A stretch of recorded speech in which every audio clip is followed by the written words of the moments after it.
კარგი, დავიწყოთ ტრადიციულად ესე ვთქვათ, პირველ რიგში, რა თქმა უნდა, მოგესალმებით. ძალიან დიდი მადლობა თვითონ თქვენთაგანს სტუმრობისთვის, მხარდაჭერისთვის. თქვენ ვერც კი წარმოგიდგენიათ, რამდენად მნიშვნელოვანია დღეს თქვენი ფიზიკურად აქ ყოფნა, დასწრება.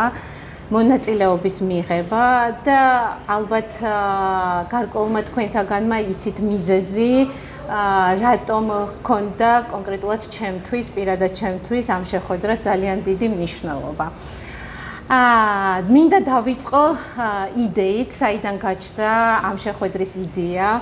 მე და კეთი, როდესაც შევხვდით პირველად ერთმანეთს, ზუსტად ეს ის მომენტი იყო, როდესაც მე ყველაზე, ესე ვთქვათ, ჩემი ცხოვრების ყველაზე რთულ ეტაპს გავდიოდი და გავდივარ ეხლაც და ინფორმაცია მივიღე ძალიან მნიშვნელოვანი თერაპიის შესახებ, რომელიც აღმოჩნდა, რომ ქალბატონი ქეთევანი ზუსტად ამ მიმართულებით მუშაობს.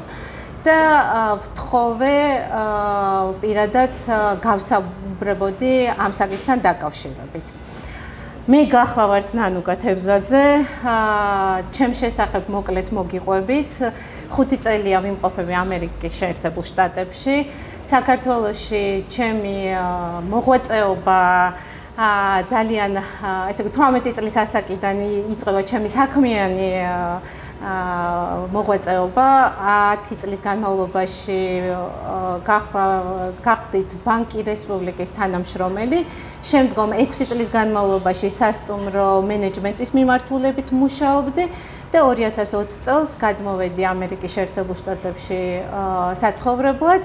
და აქვე გავაგრძელე ფინანსური მიმართულებით მუშაობა. დღესდღეობით გახლავართ ერთ-ერთი მსხვილი სადაზღვევო კომპანიის Guardian Life-ის თანამშრომელი სადაზღვევო მიმართულებით და ძალიან მიხარია, რომ ამ ქვეყანაში მე შევძელი ჩემი კარიერული განვითარების გზის დაწყება, რომელსაც ვანვითარებ და დარწმუნებული ვარ, რომ ყოველი წელი კიდევ უფრო წინ სulis პერსპექტივის საფუძველი იქნება. ასევე მხოლოდ ამით არ შემოვიფარგლე, 2021 წელს როცა ჩამოვედი, ესე ვთქვათ, პატარა მცირე ბიზნესის მიმართულებითაც დავიწყე მუშაობა. გავაკეთე ქართველებისათვის პლატფორმა Georgian Space, რომელიც მოიცავს ინფორმაციას ამერიკაში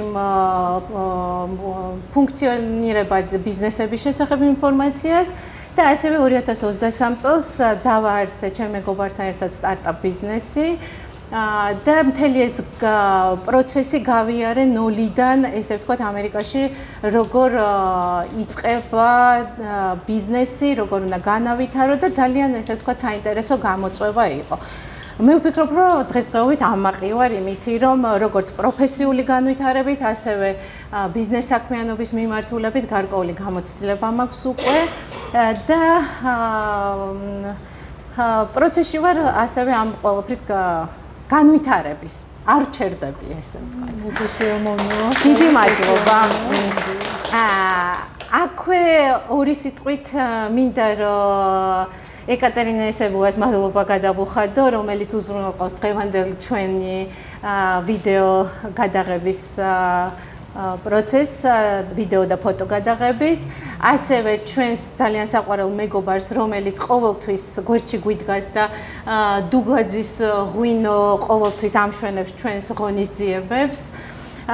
ასევე კაფე რესტორანი მარანი, რომლის უგემრიელესი კერძები მიირთვით დღეს.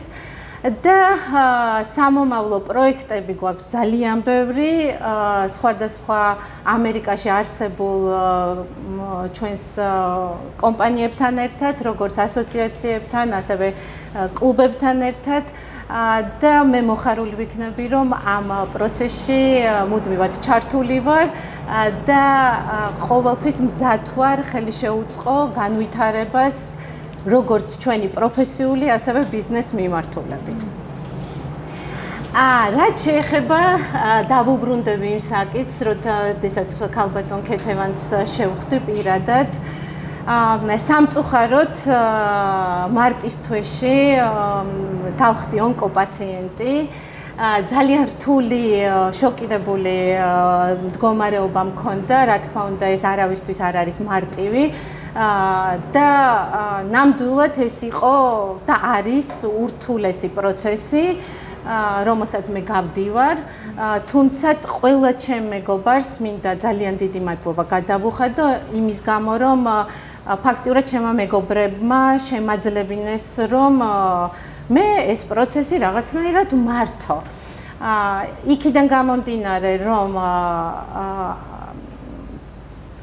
ყველას აბსოლუტურად სხვადასხვა სახით ვუდგებით ჩვენს ჯანმრთელობის მდგომარეობასთან გამკლავებას, მეც აღმოვჩნდი მიუხედავად იმისა, რომ მთელი ცხოვრება საკმაოდ ესე ვთქვათ ძლიერ შემართებით მართავდი ჩემს საქმიანობას, აბსოლუტურად ყველაფერს აღმოვჩნდი ძალიან სუსტი, მაგრამ ვფიქრობ, რომ მაინც ეს ყველაფერი დაძლევადია და რაღაცნაირად მოვახერხებთ. და ქალბატონ ქეთევანთან მქონდა საუბარი, რომ ერთ-ერთი ონკოპაციენტებისთვის და არა მარტო ძალიან მნიშვნელოვანია ინტეგრაციული მედიცინის მიმართულებით ჩართულობა და ქალბატონ ქეთევანს ვთხოვე, რომ შეხვედრილიყავით და გაგვესაუბრა ამ თემაზე. რა თქმა უნდა, მე ვიღე თანხმობა და აი როგორ გითხრათ, გულწრფელად მომინდა, რომ მარტო მე არ მომესმინა ამის შესახებ, მარტო მე არა როგორც ონკოპაციენტი და გადავწყვიტეთ და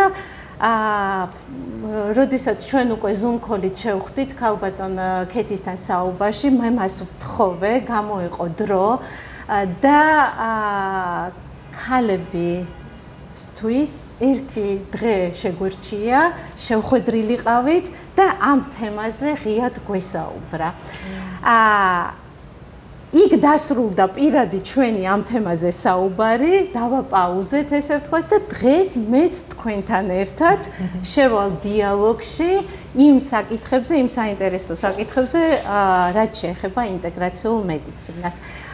ფაქტიურად ძალიან მცირე ინფორმაცია მაქვს, მაგრამ ვიცი, რომ ძალიან დიდი ძალა აქვს ინტეგრაციულ მედიცინას და არ გვაქვს ამის შესახებ ინფორმაცია და ქალბატონი ქეთი შეძლებს, რომ დღეს აი ამ მცირე დროში მოგცეს იმის საშუალება, რომ ყოველ შემთხვევაში გავერკვიოთ მაინც რას ნიშნავს და შემდგომ უფრო მეტი ინფორმაცია მოვიძინოთ. დღევანდელი ჩვენი შეხვედრის მიზანი არ არის ესე ვთქვათ ლექციური ტიპის და ჩვენ ქალბატონ ქეთისთან შევთანხმდით წინასწარ, აუცილებლად ჩავერთოთ თქვენ შეკითხვებით, ვისაუბროთ, რადგან დღევანდელ ჩვენ შეხვედრას ქვია სალონური შეხვედრები. ეს შემთხვევით არ დაერქვა ამ შეხვედრას ეს ფორმატი, ეს სახელი ამ ფორმატით, რადგან ძალიან მინდოდა, რომ ისე როგორც ჩვენ სახლში ან კაფეში ვხვდებით ხოლმე მეგობრებს და უშუალო გარემოში ვსაუბრობთ, გადმოგვეტანა ეს ფორმატი დღევანდელ დღეს. ქალბატონი ქეთი თვითონ წარსდგება, ალბათ უმეტესი თქვენთაგანი იცნობთ მას, მაგრამ მე სურვილი მაქვს, რომ თვითონ მოგვახსენოს მოკლედ თავის შესახებ და დავიწყოთ ჩვენი სალონური შეხვედრა. კი, რა თქმა უნდა. დიდი მადლობა. მადლობა ნანუკა, პირველ რიგში მართლა დიდი პრივილეგია გულწრფელად ქართველ ქალებთან ახალგაზრდა ქალბატონებთან მიწევს პირველად აი ამ ხელა აუდიტორიასთან შეხვედრა, ასე რომ ვთქვათ, ანუ ამ ფორმატში რომ დიდხანს მაქვს საშუალება რომ ვისაუბრო და განვიხილო ბევრი საკითხი, ხო, გვაქვს რეალურად დროის თვალსაზრისით ამისი შესაძლებლობა. პირველ რიგში ნანუკას მადლობა რომ ეს დააორგანიზა და შეძლო რომ შევკრებილიყავით და გქონოდა აი ამ სახის საუბრის შესაძლებლობა. მადლობა, ნამდვილად ძალიან შთამბეჭდავი გზა, პროფესიული გზა, ჩემზე დიდი შთაბეჭდილება დატოვა ნამდვილად ნანუკა და ძალიან მიხარია რომ აქაც ამერიკის შეერთებულ შტატებში გაქვს იმის საშუალება რომ აი ესე წინ წახვიდე, კი პროფესიულად ძალიან მნიშვნელოვანია ეს და ჩვენს ჯანმრთელობაზე ეს აისახება ყოველთვის რამდენად ვართ პროფესიულად თავისუფლად კარგად ვგრძნობთ თავს ეს ნამდვილად მნიშვნელოვანია. ამიტომ ძალიან მიხარია და ძალიან დიდი შთაბეჭდილება დატოვა ამენ ჩემზე. რაც შეეხება ჩემს მოკლედ გეტყვით, ჩემს შესახებ მე ვარ ბევრი მიცნობს რომ და ვარ ზოგადი პროფილის ექიმი ვარ განათლებით, თუმცა ვარ ინტეგრაციული და ფუნქციური მედიცინის სპეციალისტი.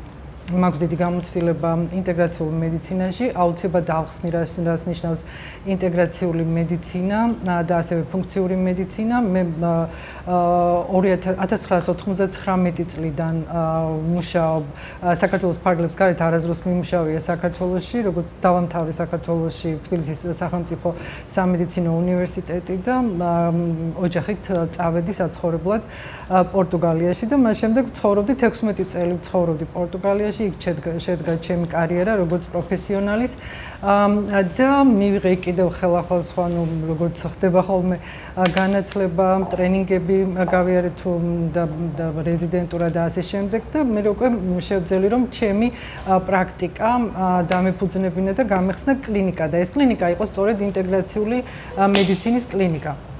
რას ნიშნავს ინტეგრაციული მედიცინა? ეს არის ტრადიციული მედიცინის და ალტერნატიული მეთოდების მედიცინის ერთობლიობა.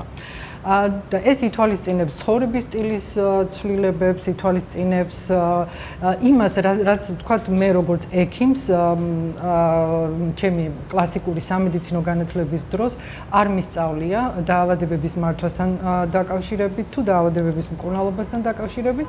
ეს შეიძლება იყოს როგორც უკვე ვთქვით, ცხოვრების სტილის ცვლილებები, ეს შეიძლება იყოს ნუტრიციოლოგია, შეიძლება იყოს აკუპუნქტურა, მე ვარ ასევე სერტიფიცირებული დიპლომირებული ექიმი აკუპუნქტურისტი და ეს ამიტომაც იყო ჩემთვის მნიშვნელოვანი რომ მქონდა ჩემი კერძო პრაქტიკა რომ აი ორივეს უთავსებდი იმ პერიოდში სამედიცინო აკუპუნქტურას რამაც საოცარი შედეგები მომცა და როდესაც ვნახე ეს შედეგები ძალიან დიდი ენთუზიაზმით ვაგრძელებდი მუშაობას და პაციენტების მიღებას იმიტომ რომ ესეთი სერიოზული შოკი მქონდა როდესაც ვნახე რომ ყოველგვარი ფარმაცევტული პრეპარატის გარეშე შეიძლება რომ ტკივილი მოეხსნეს ადამიანს, მწვავე ტკივილი, საჯდომი ნერვის ტკივილი, პაციენტები რომლებიც მოდიოდნენ ჩემთან კლინიკაში და მანამდე სხვა კლინიკებში სადაც მუშაობდი იგივე მეთოდით, რომლებსაც არ შეეძლოთ დამოუკიდებლად გადაადგილება, გადიოდნენ კლინიკიდან თავისი ფეხით, ხო?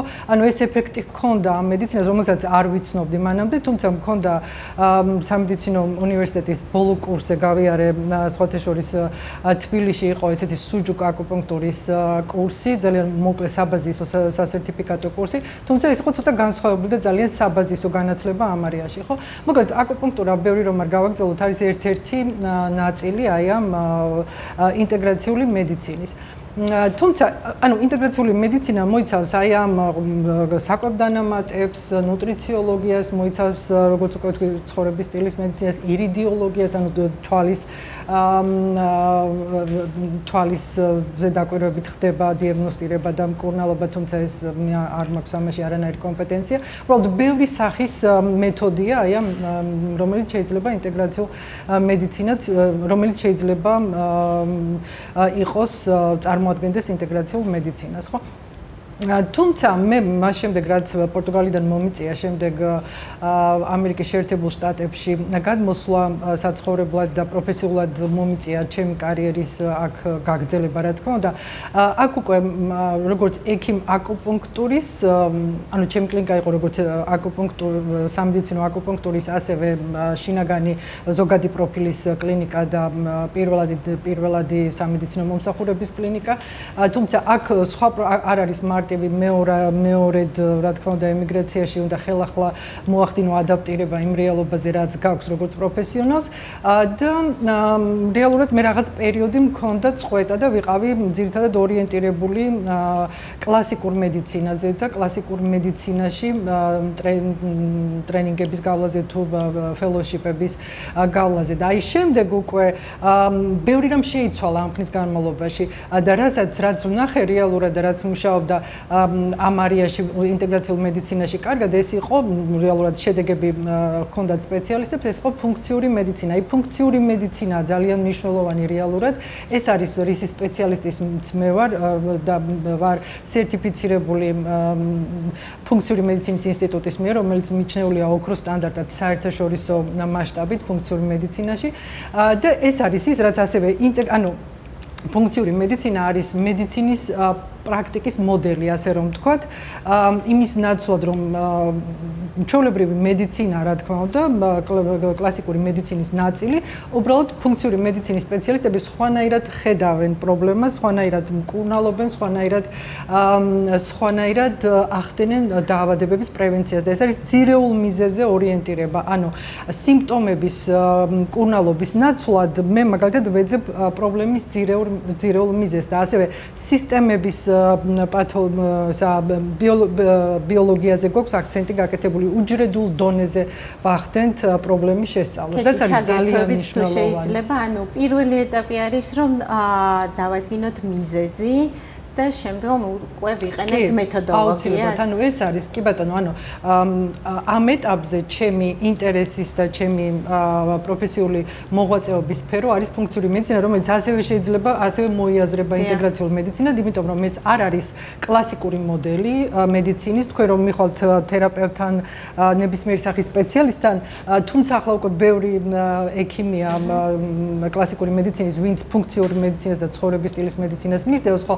მაინც ძნელია ნახოთ ჩვეულებრივი primary care ინგლისურად ხო თერაპევტი, რომელიც დაგითმობთ საათნახევარს, ხო, პირველ კონსულტაციაზე ან დაგითმობთ 1 საათს მეორე კონსულტაციაზე, როგორც მე ვაკეთებ თქვა ჩემს პაციენტებთან. და შეაფასებს თქვენს მდგომარეობას უჯრედულ დონეზე. ნახავს პირველ რიგში თქვენ მაგალითად დაღლილობას რომ უჩივით, შემთხვევით ხომ არ გაქვთ B12 ვიტამინის ნაკლებობა, ხო, ძალიან მარტივს ვამბობ. D ვიტამინი ხომ არ არის დაბალი, იმიტომ რომ აი ის მონაცემებიც და ისიც რაც გვაქვს ჩვენ შუალედი ხო D ვიტამინის რაც მიღებული და დადგენილი ძირითად მედიცინაში ჩვენ მაინც ოპტიმიზებას აი იმის შიგნითად შეიძლება ნორმაში იყოს აი თქვენ მაგალითად ექიმმა შეიძლება გითხრათ რომ D ვიტამინი და ამისი მაგალითი ძალიან ხშირად ქონია 40 აქვს მაგალითად ძალიან ისე მაგალითისთვის ხო ადამიანს და უთხრას რომ შენი D ვიტამინი არის ნორმაში და არაფრის გაკეთება გჭირდება ხშირად ყოფილა ასეთი შემთხვევა კატასტროფაა განსაკუთრებით როდესაც ჩვახნის ასაკის ქალზე გვაქვს საუბარი კატასტროფა ყველაფერი რომ კარგად გააკეთოთ დანარჩენი თუ რაიმე სხვა პრობლემა დაგიდგინდათ ხო და D ვიტამინი არის 40, რომელიც კლასიკური მედიცინის გადასახედიდან ნორმაა. ჩემი გადასახედიდან ის არ არის ნორმა და არც ოპტიმალური, რა თქმა უნდა. ოპტიმალური პერსონალიზებას ვახდენთ ამ არიაში და ამ მოდელში და პერსონალიზებული მიდგომის მიხედვით ჩვენთვის და მაჩვენებლები, როდესაც საუბრობთ ქალზე განსაკუთრებით 60-70 უნდა იყოს D ვიტამინის. ანუ ეს არის და გვაქვს კიდევ მაგალითად გენების მუტაციაზე გვაქვს აქცენტი, შეიძლება B12-ის ნაკლებობა იყოს ელემენტარულად MTHFR გენის მუტაცია, რომელიც არის ძალიან ხშირი და რომელიც არავინ იცის და არ აქვს ამაზე აქცენტი, როდესაც ჩვენ ვერ ვიღებთ ესა B-ჯგუფის ვიტამინებს, ანუ ჩვენს ორგანიზმს აი ამ გენის მუტაციის გამო საკვებიდან B-ჯგუფის ვიტამინების შეწოვა არ ხდება და ამას უამრავი პრობლემა მოყვება, ხო? ეს არის ისეთი პროცესი, რომელიც ძალიან ადვილად შეგვიძლია დავარეგულიროთ. ქალებს შეიძლება მაგალითად უნაყოფობა და ნაყოფიერებაზე კონდეთ პრობლემა, კონდეთ ტკივილები, კონდეთ დეპრესია, უამრავი პრობლემა. არის სისუსტე, ზოგადი სისუსტე, კი ბატონო, მაშინ როცა მეთილირებული ფორმა B-ჯგუფის ვიტამინების, ჩვეულებრივი კი არა, ამიტომ ყველა მეთილირებული B-ჯგუფის ვიტამინი უნდა მიიღოს, თუ ვინმე მაგალითად ვინმე სჭირდება ეს. აი ეს ელემენტარული დეტალების გათვალისწინება ხდება, თუ საჭიროა ვახდენთ, რა თქმა უნდა, უფრო მეტად პერსონალიზებას და უჯრედულ დონეზე გამოკვლევას. ამასთანავე ხდება თუ საჭიროა გენეტიკური ტესტირების გაკეთება, ასევე ნაწლავის მიკრობიომის შესწავლა, იმიტომ რომ ვიცით, რომ ძალიან ბევრი პრობლემა არის დაკავშირებული პრობლემების და ქრონიკული დაავადებების უმრავლესობა იწყება ნაწლავის მიკრობიომში მიმდინარე ცვლილებებით, ხო? და აი ეს შეიძლება ცოტა უფრო რომ დავაკონკრეტოთ ძალიან საინტერესოა ზუსტად ეს რომ იდენტიფიცირება მოხდეს პერსონალურად ინდივიდუალური კვლევის საფუძველზე, ჯანსაღი კვება და ჯანსაღი ცხოვრების წესი, ხო, რეალურად ზუსტად ის არის, რაზეც ჩვენ კლასიკური მედიცინის მიღმა ჩვენ ვსაუბრობთ და კონკრეტულად ჩემი დაავადებიდან გამომდინარე, რადგან მე უკვე ამის ფაქტის წინაშე დავდექი, რა თქმა უნდა, მაქსიმალურად აქცენტს ვაკეთებ უკვე, ესე ვთქვათ, გაასმაგებულად დავიწყე შესწავლა, თუ რა მეთოდებს მივმართო, თუმცა დღეს ჩვენ შევიკრიბეთ იმისთვის, რომ მოვახდინოთ პრევენცია ასევე გარკვეული დაავადებების და როგორც ვიცით, ამას ძალიან დიდი მნიშვნელობა აქვს. დღეს განსაკუთრებულად ჯანსაღ კვებას და ჯანსაღი ცხოვრების წესს და აი ამ მეთოდებზე რომ ვისაუბროთ ინტეგრაციულ მედიცინაში კონკრეტულად რაზე უნდა გავაკეთოთ აქცენტი, იმიტომ რომ სოციალურ სივრცეში ვიღებთ უამრავ ინფორმაციას და იმდენად დიდი ინფორმაცია შემოდის, რომ ძალიან რთულია რომ მოვირგოთ ჩვენს თავზე და აი მე მიგვანიშნოთ რა გზა უნდა გავიაროთ, რომ სანამ მოგმართავთ თქვენ როგორც სპეციალისტს, ჩვენთვის ყველაზე ოპტიმალური მეთოდები რა შეიძლება რომ იყოს. კი, ნამდვილად, ძალიან სწორი და სწორი აქცენტია. ანუ ეს არის სწორედ ანუ ფუნქციური მედიცინა, რომელიც როგორც უკვე თქვი არის ინტეგრაციული მედიცინა, ხო, აკეთებს აქცენტს დაავადებების პრევენციაზე, რა თქმა უნდა, და ქრონიკული დაავადებების მკურნალობაზე და პრევენციაზე, ხო? მაშინ როცა კლასიკური მედიცინის მოდელი შეუცვლელია, როდესაც გვაქვს მწვავე პრობლემების გადაჭრაზე, ვთქვათ, მიოკარდიუმის ინფარქტი, ხო, ფუნქციური მედიცინა იქ ბევრს ვერაფერს გააკეთებს, აქ არის უკვე კლასიკური მედიცინის თემა, ხო? და სიცოცხლის გადარჩენა შეუძლიათ ანტიბიოტიკებს თუნდაც და ასე შემდეგ. რაც შეეხება პრევენციას, იმიტომ რომ ჩვენ აქ პრევენციაზე ვსაუბრობთ, ხო? პირველ რიგში აუცილებლად ვსაუბრობთ პერსონალიზებაზე, თუმცა თუ მოვახდენთ გენერალიზებას და განვაზოგადებთ ამ თემას, ხო? ყველაფერი მიდის ჩვენს ცხოვრების სტილთან. ანუ ცხოვრების სტილია უდიდესი მნიშვნელობის, ჩვენ რომ მგონია რომ მაგალითად იყო და ბევრს აქვს ჯერ კიდევ ასეთი წარმოდგენა, რომ ჩვენი გენები განსაზღვრავენ ყველაფერს. ამ დროს ჩვენი გენები განსაზღვრავენ მხოლოდ ჩვენი დაავადებების 10%-ს. დანარჩენი არის ეპიგენეტიკა, ანუ ცხოვრების სტილი, ის თუ როგორ ვიკვებებით, ის თუ როგორი პასუხი გვაქვს სტრესზე, იმიტომ რომ სტრესს ვერ ავიცილებთ თავიდან. სტრესი გარკვეულწილად კარგია ჩვენი ორგანიზმისთვის, იმიტომ რომ აძლიერებს ჩვენს იმუნურ სისტემას, თუმცა რაღაც დოზით, მცირე დოზით, ხო? თუ სტრესი არის გახანგრძლივებული და ამას აქვს ქრონიკული სახე, აი ის უკვე იმის მიხედვით, თუ ჩვენ რა გენეტიკური პროფილი გვაქვს, ხო? ამან შეიძლება ჩართოს სიმსივნის გამომწვევი გენები. ძალიან დიდი ალბათობით, იმიტომ რომ ქრონიკული სტრესი ზრდის სიმსივნის რისკს. რატომ არის რომ აი ხო მაგალითად ჩვენ განსაკუთრებით ჩვენი თაობის ქალბატონები ძალიან ესე ვთქვათ ყოჩაღები ვიყავით ყოველთვის და ყოჩაღად მართავდით ჩვენ ცხოვრებას და გვეგონა ყოველთვის მე პირადად რომ რადგან ვუმკლავდებოდი ყველა სირთულეებს რომ ეს იყო ძალიან ჩვეულებრივი ნორმა და საბოლოო ჯამში აღმოჩნდა რომ აი ეს გახანგრძლივებული სტრესი გადამეტებული სტრესი მიუხედავად იმისა რომ ამის შედეგს ვიღებდით ის რომ კი მე ჩვენ ამას გავუმკლავდით და შედეგს იმ მომენტში ვიღებდით საკმაოდ დადებით სადღაც მომავალში ეს აისახება ძალიან უარყოფითად. აი რა შეგიძლიათ ამაზე გითხრათ, იმიტომ რომ მე როგორც არაპროფესიონალს უკვე ჩემი დასკვნა შემიძლია გამოვიდანო, რომ დღეს მე შემიძლია სულ რაღაც 6 თვე გავიდა ჩემი დიაგნოზის დასმიდან და 6 თვეში სამწუხაროდ მე ეხლა შევძელი ჩემი თავის მართვა. სტრესის მიმართ ჩემი ჯანსაღი ცხოვრების მართვა როგორ უნდა მოვახერხო, დღის განრიგი როგორ გადავანაწილო, როგორ ვიკვებო, თურმე ეს შესაძლებელია და ზუსტად ამის დეფიციტი გქონდა ჩვენ ყოველთვის ახალგაზრდა ასაკში, რომ მიგვეღო საჭირო ინფორმაცია პროფესიონალებისგან, რომ სად გადის ზღვარი სტრესის გამკლავებაში და ნუ რა თქმა უნდა ჯანსაღი ცხოვრების კი ბატონო ძალიან მნიშვნელოვანი საკითხია ამ კონკრეტულ თემასთან მიმართებაში ხო რა თქმა უნდა ჯერ პირველ რიგში გავაგრძელებ და ვიტყვი რომ აი ქალბატონო არც იყო ამის შესახებ ინფორმაცია დღეს ზუსტად ამისთვის შევიკრიბეთ, რომ ეს თანამედროვე მედიცინის მიმართულებები შემოვიდა, რომელსაც უკვე შეუძლია ჩვენ ამის კუთვნება ყველას არ აქვს ზუსტად ეს არის კი მიიღოს აი ესეთი ინფორმაცია. ანუ რას აქვს მნიშვნელობა? აი რა მინდა დღევანდელი სხვა რომ ვერაფერი გავიტანოთ თქვათ აქედან აი ერთი რამ ძალიან მნიშვნელოვანია და ძალიან მინდა რომ ეს გაგიზიაროთ, იმიტომ რომ მე მაქვს ამისი არა მხოლოდ თეორიული ძალიან ბევრი მტკიცებულებებით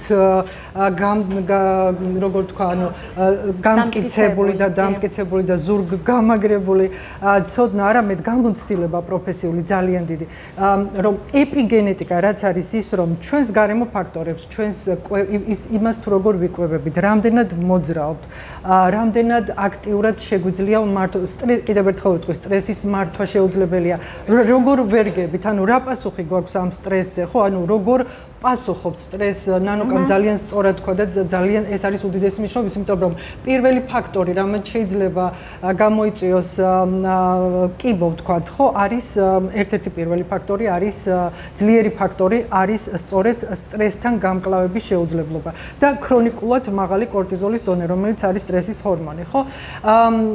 ეს ყველაფერი არის ის ფაქტორები, რომლებსაც შეუძლიათ აი ამ კიბოს გამომწვევი გენები თუ სხვა დაავადების გამომწვევი გენები ჩართონ, ასე რომ ვთქვათ, და გამორთონ. ანუ გენეტიკა არ განსაზღვრავს, გენეტიკა როგორც ვთქვი, უკვე 10%-ით განსაზღვრავს ჩვენს დაავადებებს, ჩვენს ჯანმრთელობას, დანარჩენი 90%, 6-დან 10%-მდე. დანარჩენი 90% არის ის ჩვენ როგორ ვიქცევით. ანუ რამდენად მოძრაობთ, ანუ ის ფაქტი, რომ მოძრაობა სასაცილოდ არ ყოფნიდათ ხოლმე ადრე განსაკუთრებით, ხო, მოძრაობა არის რეალურად წამალი ჩვენთვის, ხო? წარმოიდგინეთ, ხო? ძალიან გვიან აღმოვაჩინე პირადად მე, რომ ძლიერი წამალი და ძლიერი ეფექტური, იმიტომ რომ ეს მოძრაობას და ვარჯიშს ნუ დავარქვათ. მოდით მოძრაობა დავარქვათ ხალხო, იმიტომ რომ ძალიან ბევრი ადამიანი, ძალიან ბევრ ქალთან, ვისთანაც მე ვთქვათ, მიწევს საუბარი, ზის 24 საათი ლამის, აი სადღაც შეიძლება 15 წუთი ადგენ. ეხლა გეტყვით რა პრობლემა ამის უკან, როდესაც ჩვენ მოძრაობთ, მოძრაობას აქვს ანთების საწინააღმდეგო ეფექტი. ნებისმიერი ქრონიკული დაავადება, მათ შორის კიბო არის ანთებით გამოწვეული, ანუ ბაზა მაინც ანთებაა, ხო? ანთებასთან ქრონიკულ დაბალი ხარისხის ქრონიკულ ანთებასთან არის დაკავშირებული. მე არ ვამბობ, რომ მოძრაობა კურნავს ბევრ ქრონიკულ დაავადებას, თქვათ და მათ შორის ავთვისებიან სიმსივნეს, მაგრამ ძალიან ეხმარება, საოცრად ეხმარება, რომ რეციდივი არ მოხდეს, ადვილი პასუხი ჰქონდეს ადამიანს, ანუ პაციენტს, ვისაც დაუდგინდა, ხო, ეს პრობლემა, ადვილად დაექვემდებაროს მკურნალობას. უდიდესი მნიშვნელობა აქვს და ამის გარდა ტვინის ჯანმრთელობისთვის არის მნიშვნელოვანი, იმიტომ რომ არის BDNF-ი ესეთი პროტეინი, ცილა, რომელიც გამომუშავდება ტვინში და ეს არის ტვინის ზრდის ჰორმონი, ანუ რაც უფრო მეც მოძრაობთ, ჩვენი ტვინი მით მეტად იზრდება. მე სამედიცინო რომ დავამთავრე სამედიცინო უნივერსიტეტი, ხო, ის რაც ვისწავლეთ და რაცაც მე მაშინ მქონდა, მეგონა რომ ჩვენი ტვინი არ ვიცოდით მაშინ ჩვენი ტვინი რაც არის ეგ არის, ანუ არ იზრდება, აღარ იზრდება ზომაში, მაგრამ აი ახლა იმდენი ინფორმაცია გვაქვს უკვე, იმიტომაც ვართ ახლა ჩვენ ერთად და ვსაუბრობთ ამ თემაზე, ხო? ძალიან ბევრი მაქვს მე ელემენტარულად გასაზიარებელი, იმიტომ რომ ჩვენ ფუნქციურ მედიცინაში ყოველდღიურად ვეცნობით სიახლეებს, მაშინ როცა კლასიკური მოდელი იყენებს, სადღაც პროტოკოლებში შედის ეს ახალი კვლევები 6-7 წლის შემდეგ, როდესაც კვლევის პასუხი დაიდება. მაშინ როცა ფუნქციური მედიცინა დღესვე იყენებს, მე დღესვე ვიყენებ იმ კვლევის შედეგს და ჩვენ მაგალითად აი კონფერენციაზე თუ ნებისმიერ სხვა შეხვედრაზე თუ ტრენინგზე სულ ამის გარშემო ვტრიალებ და აი ამას უკვე პრაქტიკაში გადმოვიტანთ და პრაქტიკაში ვაკეთებთ ამ კვლევების შედეგების აპლიკაციას, ხო? ჩვენ ვიცით უკვე რომ შეუძლებელია მოძრაობის გარეშე მართლა, შეუძლებელი, იმიტომ რომ ვერ იქნება ადამიანი ჯანმრთელი. ტვინი მით უმეტეს, როდესაც შუახნის ქალზეა საუბარი. შუახნის ასაკის ერთ-ერთი პერიმენოპაუზაზე ბევრს ვსაუბრობ ხოლმე და ბევრმა იცის ალბათ რომ შეიძლება ძალიან ადრეულ ასაკში დაიწყოს, ხო? 30-იანი წლებიდან, 35 წლიდან იწყება ესტროგენის დონის ქვემოთ ჩამოსვლა, ხო?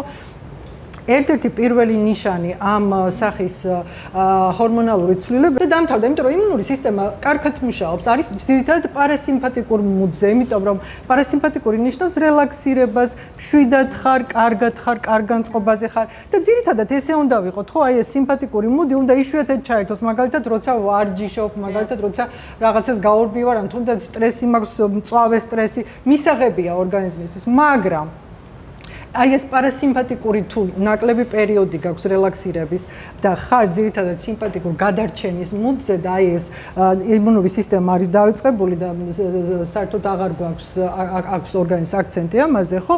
უკვე აი ეს უჯრედების, მკვლელი უჯრედები მრავლდება. ესა ბოდიშს ვიხდი, სიმსივნური უჯრედები მრავლდება, იმიტომ რომ მკვლელი უჯრედები აღარ მუშაობს.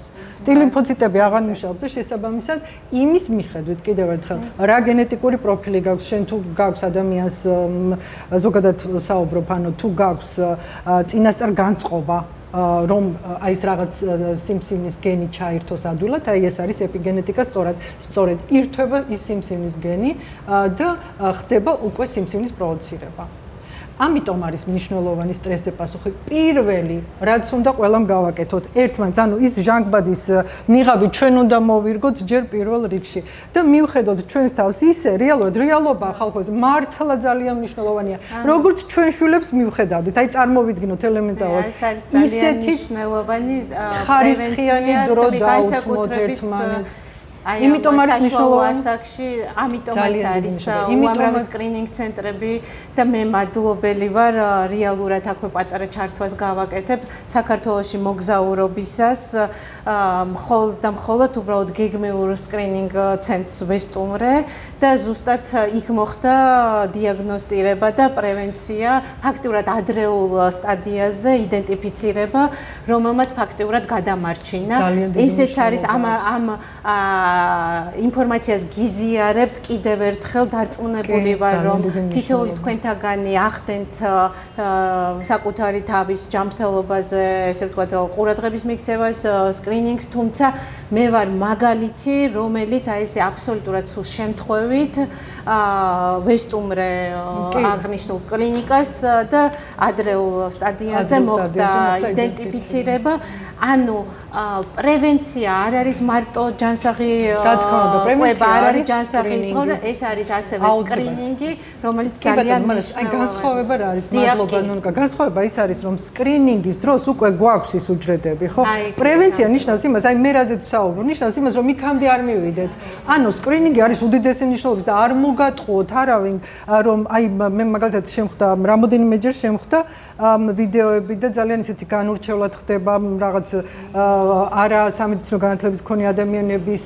მიერ აი ამ სამედიცინო თემებზე ვიდეოების ჩაწერა და ბევრჯერ არ არის ხოლმე კვლევებით გამტკიცებული რა თქმა უნდა ეს და შემხვდა ესეთი ინფორმაცია და პატარა ვიდეოები რომ ის სკრინინგს რომ აკეთებ მკერდის სკრინინგს ის იწვევს პირიქით სიმსივნეს აბსოლუტური აბსურდია ხალხო არავინ მოგატყუოთ აბსოლუტური აბსურდია ვაიმე აბსოლუტური აბსურდია სისო მე რომელიც ამას მე ფუნქციური მედიცინის სპეციალისტი რომელიც პირიქით ვცდილობთ ანუ ფუნქციურ მედიცინაში პირველი მე ვარ ასევე ცხოვრების სტილის მედიცინის სპეციალისტი და ასოციაციის წევრი კიდევ ერთხელ განმარტოთ პირველი არის ჩვენთვის ცხოვრების სტილი მე რომელიც მოიცავს კვებას რაზეც ვსაუბრობთ ამ ყველაფერს და საკვებდანამატებს მეორე რიგში და მესამე რიგში ფარმაცევტულ პრეპარატებს მე რომ ამას ვამბობ რომ ანუ ეს რეალურად ასია ანუ ეს ნიშნავს იმას რომ რეალურად ასია და ამის უკან მაქვს ძალიან ბევრი მტკიცებულება აბსოლუტური აბსურდია ამას სიცოცხლის გადარჩენა შეუძლია რა პრობლემა გვაქვს ჩვენ ახლა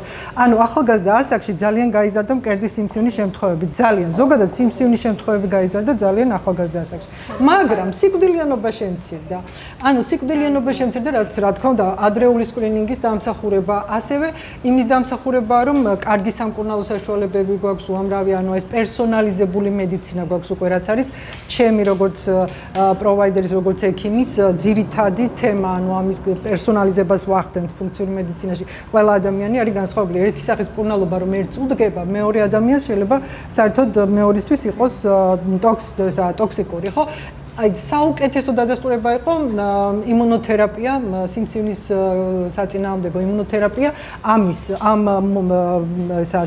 ფაქტის და ამ მოდელის. იმიტომ რომ ხდება პერსონალიზება.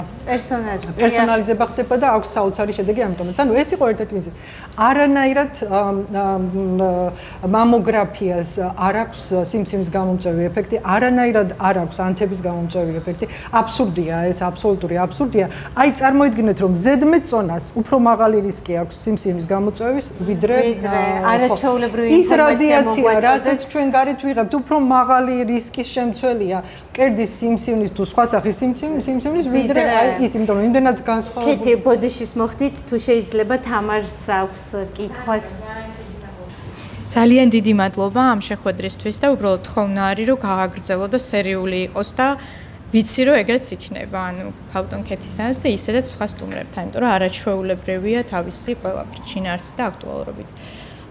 ეს კითხვა პრინციპში ჩემთვის ძალიან მნიშვნელოვანი კითხვა არის და ეხება იმ პრევენციულ დაუშვათ რეკომენდაციებს, რაც ამ სფეროში შეიძლება იყოს, თუმცა ამაზე პასუხი მე მაგალითად ვერც აქ მივიღე, ვერც ევროპის ქვეყნებში და ვერც საქართველოში, თუმცა ძალიან დიდი სურვილი მაქვს, რომ რაღაცა პასუხი მაინც მივიღო და დარწმუნებული ვარ თქვენგან მივიღებთ. როდესაც PMS-ი არის, PMDD არის და გულისხმობს იმას, რომ ქრონიკული მკერდის ანთებითი პროცესი არის.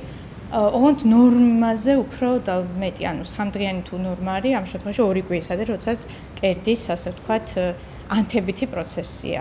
არის თუ არა ეს რისკ ფაქტორი, პლუს კიდე კვანძოვანი სტრუქტურებით არის თუ არა რისკ ფაქტორი, რომ მომავალში შესაძლოა რაღაცა ხო, აი და რა არის პრევენცია ამისთვის? იმიტომ რომ რაღაცაირად აი კი კვებითი თვალსაზრისით ძალიან დიდი შედეგები მაქვს მართლაც.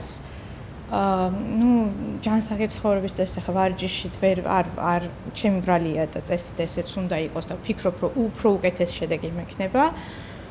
მაგრამ აი რა შეიძლება, იმიტომ რომ მე მარტო არ ვარ ეს აი ამ პრობლემი, ძალიან ბევრი ჩემი მეგობარი, ახლობელი ალბათ პატარებიც 30 წლის ქვემოთ, აი PMS-ი, PMDD გამოხატული მკერდის ანთებითი, მუდმივი ანთებითი პროცესით, რომელიც ვიზუალურადაც ჩანს, ну, ტკივილითაც რა თქმა უნდა ტკივა, თუმცა, ну, აი არც არაფერი არ არის, აი ესე ბოლოს ესე გამომისურვეს, რომ არც არაფერი არ არის, მე რა ჩვეულებრივი ამბავია და მოვითმინოთ რაღაცა ესეთი 5 თუ 6 სპეციალისტთან 100 წრეზე მომი და მე მაქვს ერთი შეკითხვა თქვენ გეტყვით რომ სტრეს ძალიან დიდი გამოწვევა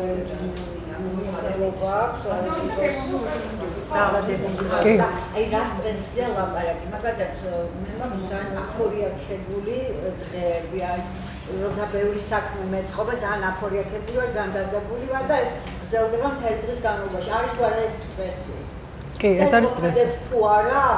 ეს არის ჩვეულებრივი სტრესი, თუმცა ქრონიკულად როდესაც გრძელდება, რა თქმა უნდა, ქრონიკული სახე როდესაც აქვს, ზუსტად ის გამოსავალი შეიძლება იყოს, რაზეც ვისაუბრეთ და აი ამ სტრესზე პასუხი მე მექნება საშუალება, რომ 1-2 სიტყვით სტრესზე პასუხი როგორ გქონდეს ადეკვატური, აი ამაზე ვისაუბრებ, იმიტომ რომ ეს ძალიან დავიწყოთ თამარის კითხვაზე, მაგაზეც ვისაუბრებ. კი ბატონო, თამარის კითხვას რაც შეეხება, თვითონ PMS ეს არ არის ნორმალური მდგომარეობა, რა თქმა უნდა, ანუ PMS-ის პათოლოგიად შეიძლება ეს მივიჩნიოთ, იმიტომ რომ ესტროგენის დომინანტობასთან გვაქვს რეალურად ძალიან ხშირად ხოლმე აქ დომინანტობაზეა ხოლმე საუბარი და აი ის ანთებადი ფონი, რაზეც ვსაუბრობდი, დაბალი ხარისხის ქრონიკული ანთება ყველგან ზდევს თან მსგავს მდგომარეობებს. ამიტომ ის ცხოვრების სტილის ცვლილებები, რაზეც ვისაუბრეთ, რაზეც თქვით რომ აკეთებთ და თუმცა საკმარისად არა, ალბათ ძალიან მნიშვნელოვანია მართლა. უდიდესი მნიშვნელობა აქვს, მაგრამ PMS-ი არის პერიმენოპაუზის გამოხატულება. ანუ PMS-ი რამდენადაც უფრო ძლიერია, მით უფრო მეტი ის გვაქვს ცვალებადობა ესტროგენის სისხლში. ამიტომ ზოგადად პერიმენოპაუზა ეს არის რომ ჰორმონების ქაოსი გვაქვს, ანუ ესტროგენი ადის ერთ დღეში შეიძლება ავიდეს ზემო და ჩამოვიდეს და ეს შეიძლება რამოდენიმეჯერ მოხდეს დღის განმავლობაში. ამიტომ სისხლის ანალიზის გაკეთებას რომ გავარკვიოთ რა ფაზაში ვართ თქვათ, ხო, არანაირი აზრი არ აქვს. როდესაც ჩვენ გვაქვს, როდესაც ქალს ჯერ კიდევ აქვს მენსტრუალური ციკლი და აქვს PMS-ი, ხო? ეს უკვე ნიშნავს იმას, რომ აქ ჰორმონჩანაცვლებითი თერაპია არის რეალურად რეკომენდებული. ესტროგენ ჩანაცვლებითი თერაპია, ჰორმონჩანაცვლებითი თერაპია არის საუკეთესო გამოსავალი ამ დროს, რამაც შეიძლება პრევენცია მოახდინოს. ანუ ცხოვრების სტილი და ჰორმონჩანაცვლებითი თერაპია. არ არის ნორმალური. მეორე, რაზეც აუცილებლად აქცენტს გავაკეთებ, არის ის, რომ ყველანაირი პლასტიკის და მიკროპლასმასის გამორიცხვა ცხოვრების სტილიდან, იმიტომ რომ ეს არის ის, რაც არის ქსენოესტროგენები, რომელიც იწვევენ და ამწვავებენ სწორედ ესტროგენ დომინანტობას. ხო, ჩვენ არ გვინდა, ჩვენ როდესაც ესტროგენ დომინანტობაზე ვსაუბრობთ, შეიძლება ქალი პერიმენოპაუზაში იყოს და ესტროგენის ნაკლებობა ქონდეს, რაც არის ესტრადიული ქალის ფიზიოლოგიური ესტროგენი ჰორმონი, ხო? მაგრამ აი ეს ხელოვნური ქსენოესტროგენების დიდი დონე, მაღალი დონე ჰქონდეს სისხლში. სხვადასხვა რამ არის ესტროგენ დომინანტობა და ესტროგენის ნაკლებობა.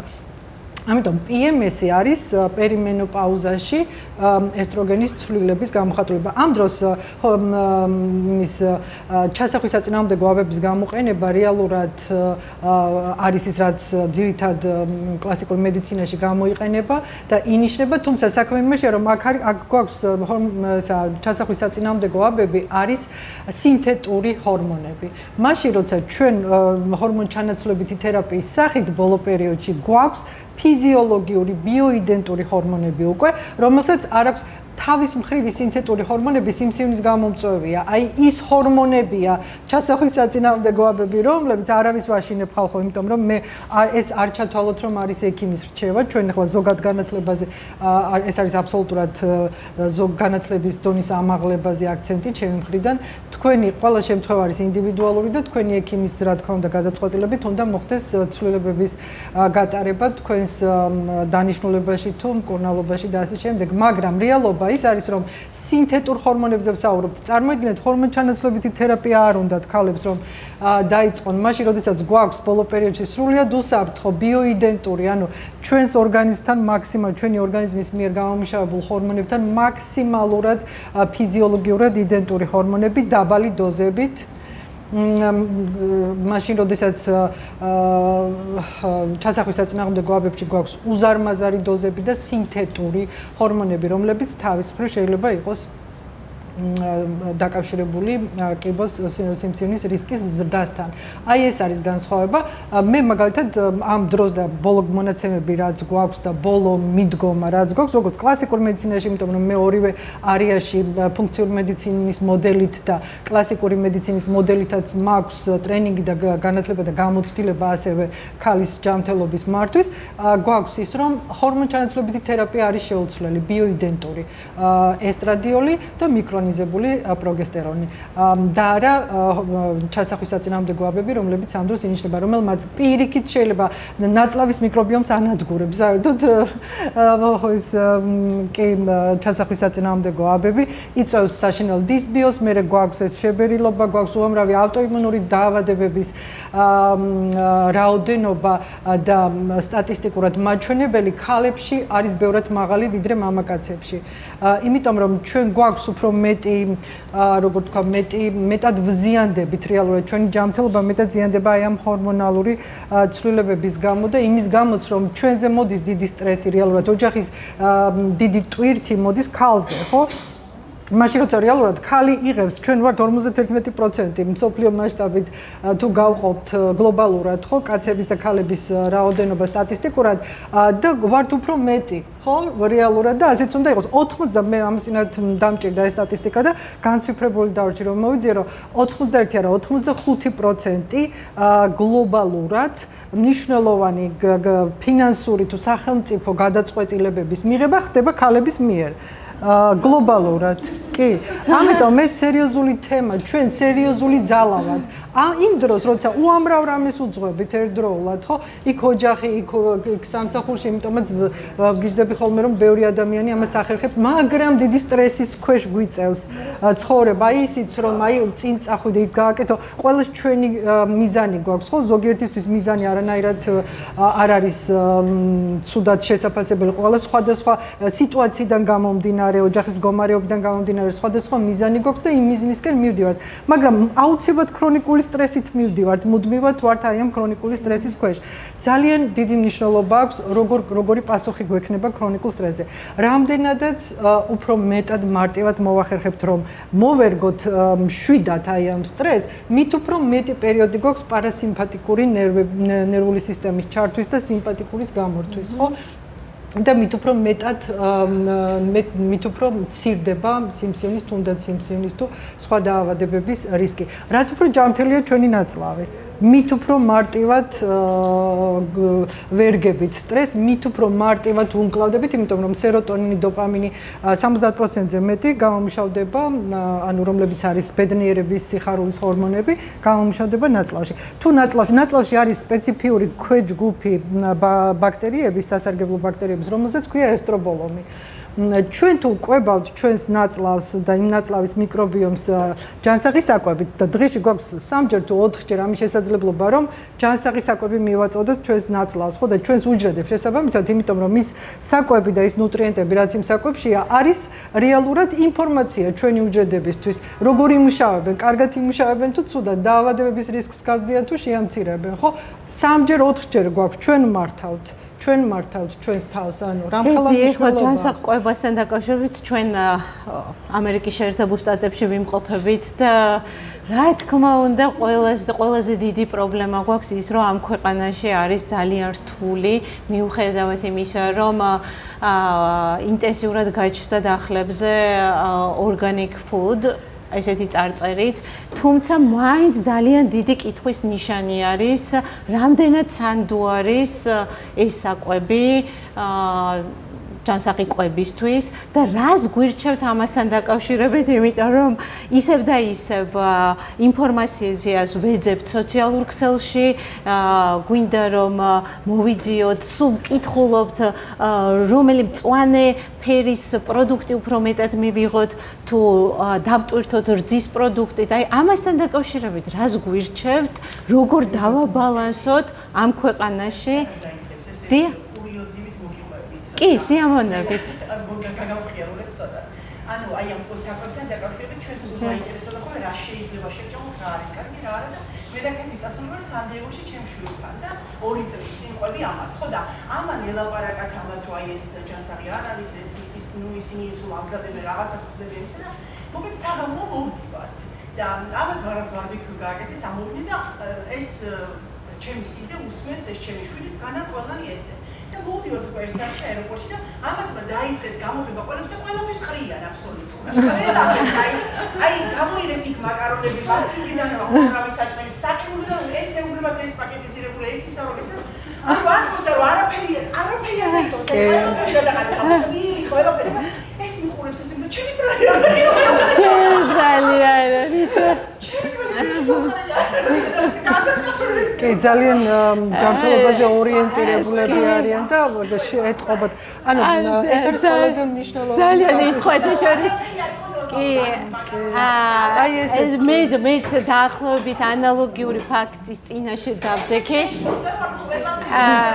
კი, როდესაც ჩემი მკურნალობის ესე თქვათ აი ეს ჩემ პროცედურა დაიგეგმა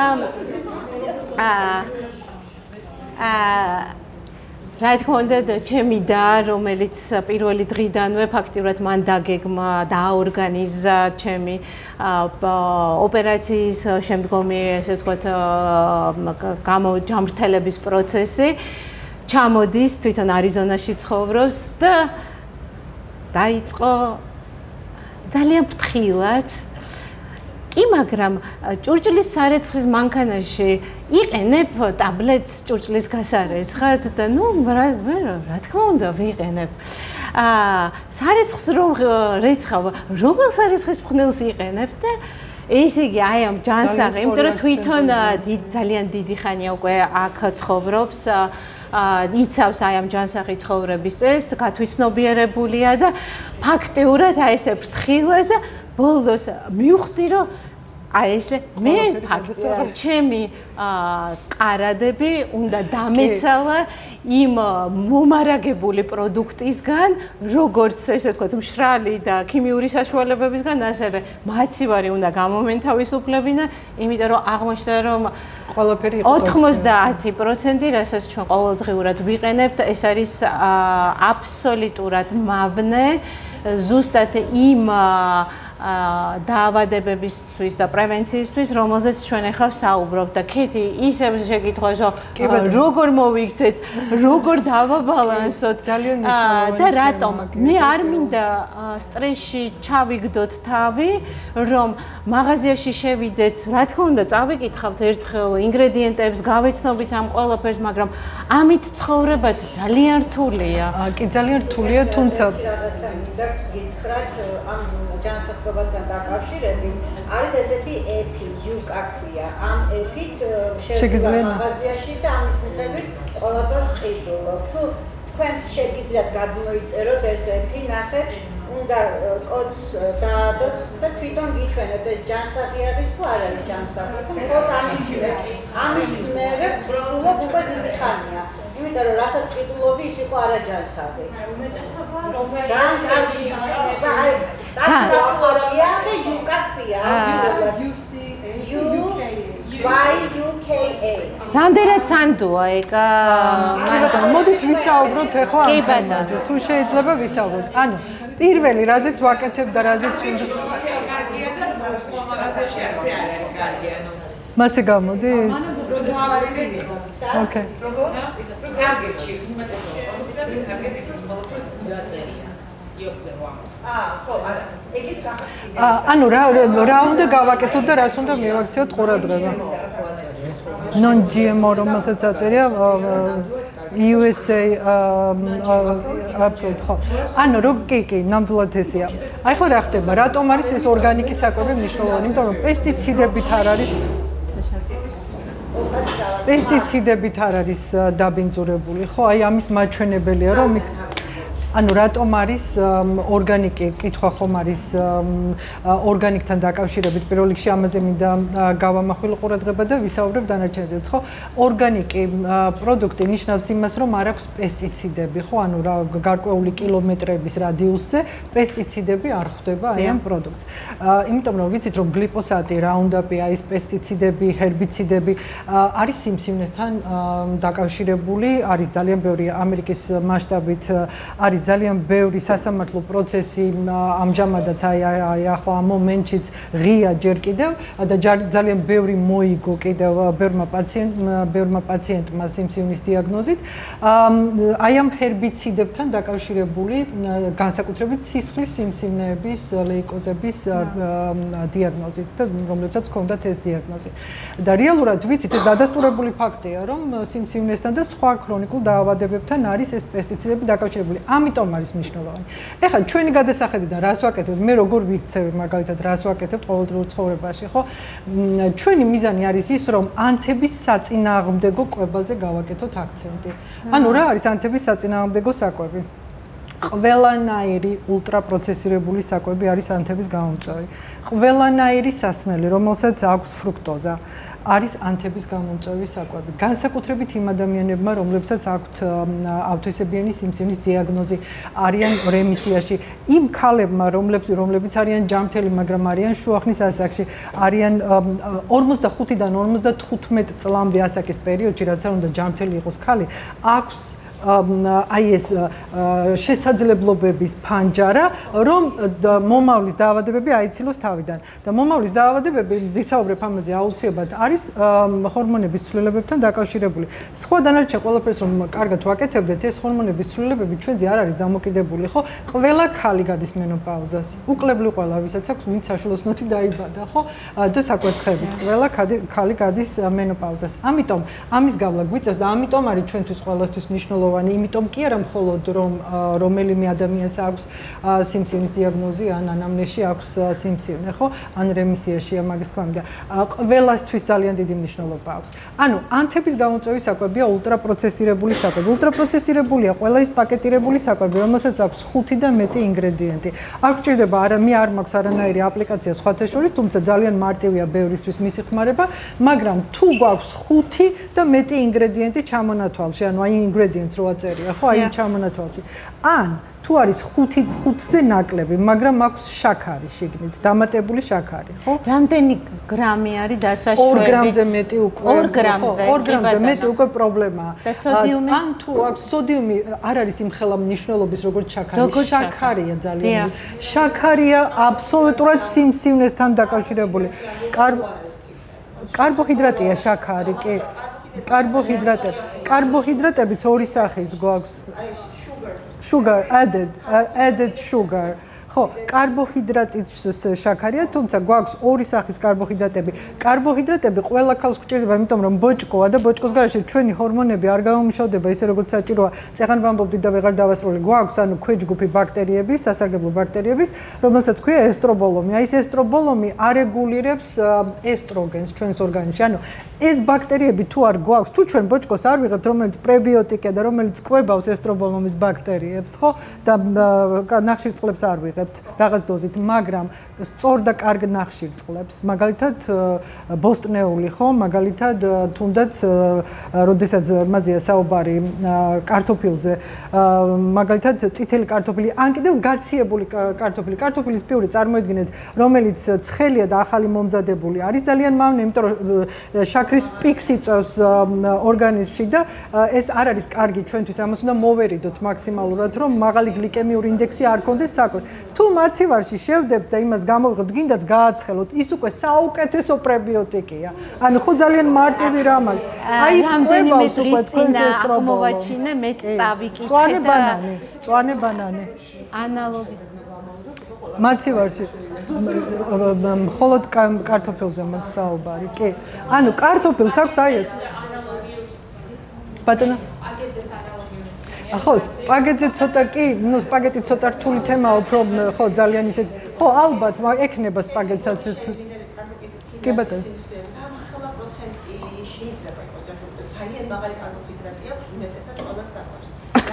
აი რომელ პაკეტირებულ საკვებებზეა? არა პაკეტირებულზე, რაღაც სადაც არის ცომეულში სიტყვაზე. ცომეული არანაირად არ არის მიღებული, არანაირად. სწორედ ამაზეა საუბარი, მსხვილმარცვლოვანი. ანუ რას ვაკეთებთ? ანუ როდესაც შევდივართ სუპერმარკეტში რომ საჭმელი ვიყიდოთ, საუკეთესო გამოსავალი არის ის რომ კითხეთ თქვენს თავს, ანუ ეს საკვები, რასაც ყიდულობ, ღმერთმა შექმნა თუ ადამიანმა? ადამიანის გაკეთებული არის პროცესირებული, ყველა ხა პურს ვერ გამოურიცხავთ, რა თქმა უნდა, იმიტომ რომ ის მინიმალურად პროცესირებულია.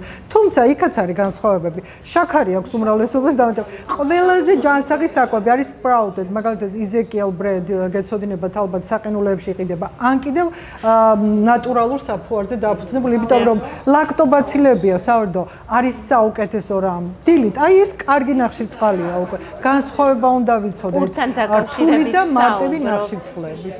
მარტივი ნახშირწყლების სისხლში შაქრის პიკს იწვევს და კი, რამდენიმე დღის წინ გავიცანი ინფორმაციას ასევე რომ პურთან დაკავშირებით საყინულეში შენახვა პურის და შემდგომ ტოსტერში გაცხელება აბსოლუტურად უვნებელია, ვიდრე ესე ვთქვათ ნედლი საქმე. ანუ ჯანსაღად ითვლება რეალურად.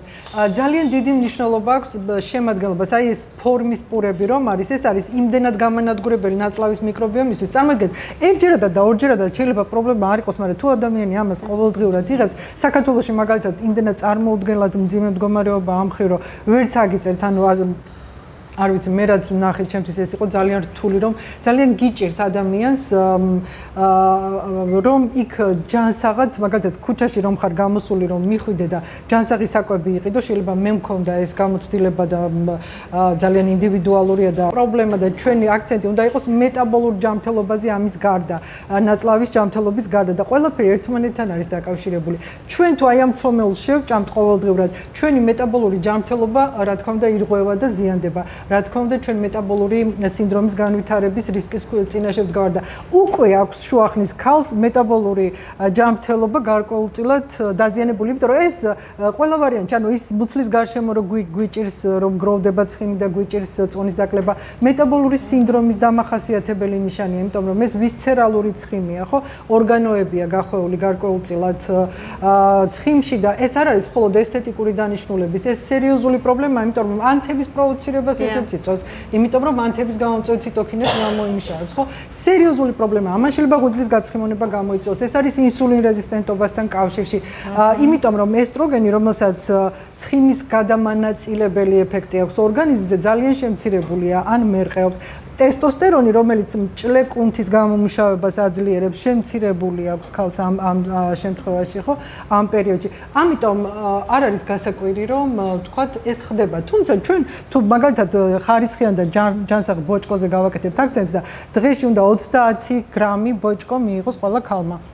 ძალიან მნიშვნელოვანია, ჩვენ ვიღებთ ბევრად ნაკლებს. ანუ ბოსტნეული ბოჭკოა ლობიოშიც, ლობიოში მაგალითად პარკოსნებში ცილაც არის მცენარეული და ბოჭკოც.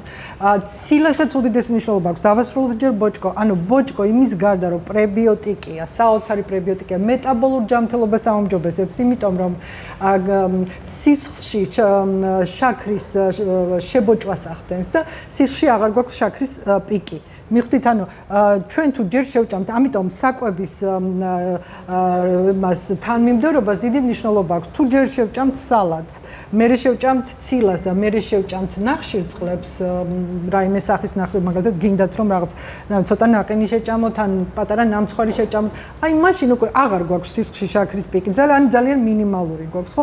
აი ასე ვიცათ, ეს არის ძალიან ელემენტარული. ან კიდევ კვების შემდეგ, მაგალითად 15-20 ჩაჯდომას გავაკეთებთ, ხო? ეს უკვე ეხმარება სისხლში შაქრის ბალანსს. ამიტომ ბოჭკოთი დავიწყეთ და მეტაბოლურ ჯანმრთელობაზე გადავედით, იმიტომ რომ ერთმანეთთან კავშირშია, მაგრამ ძალიან მნიშვნელოვანია რეალურად, იმიტომ რომ ბოჭკოს საკმარისი მიღება 30 განსაკუთრებით ქალებისთვის შუახნის ასაკში, იმიტომ რომ ბოჭკო არის ფიტოესტროგენებიც. ფიტოესტროგენები არის ის, რომელიც ესტროგენის მსგავსად იქცევა, ხო, ორგანიზმში და ესტროგენის არ არის ესტროგენის შემცვლელი, მაგრამ ეხმარება ქალს, რომ აი სიმპტომებთან გამკლავება მოახერხოს ხშირად, რაც არის დაკავშირებული. კი, ორი სიტყვით რო გითხრათ, ცხელი ყველი, ესე ვთქვათ, ჩვენი ტრადიციული საყვარელი კერძი, რომელიც ძალიან რთულია უარი ვთქვათ, საუბარი მაქვს ხაჭაპურზე.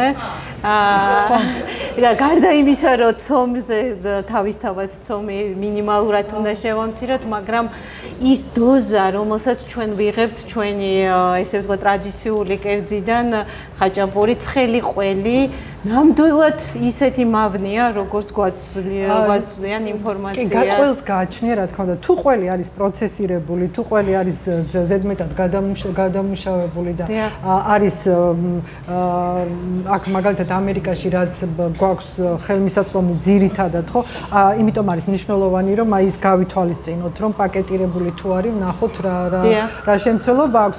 მაშინ რა თქმა უნდა, ბევრად უფრო მავნე იქნება, მაგრამ ყველი და ზოგადად რძის ნაწარმი ძალიან ბევრ ადამიანს და განსაკუთრებით ქალებს აქვს სენსიტიურობა ლაქტოზის მიმართ. იმიტომ რომ ნაწლავი არ არის ჯანსაღი, იმიტომ რომ ნაწლავში გვაქვს, იმიტომაც რომ ჰორმონალური ცვლილებები გვაქვს და ყველაფერი ერთმანეთთან კავშირშია, ჩვენი ნაწლავის სენსიტიურობიდან გამომდინარე, ანთების გამომწვევია უკვე ის რძის პროდუქტი ჩვენი ორგანიზმისთვის, იმიტომ რომ ესე იგი იწვევს საკვებისადმი სენსიტიურობა იწვევს ნაწლავის დისბიოზს. თუ ნაწლავის დისბიოზი დიდხანს გრძელდება, გვაქვს ნაწლავის პათოლოგიური გამტარიანობა.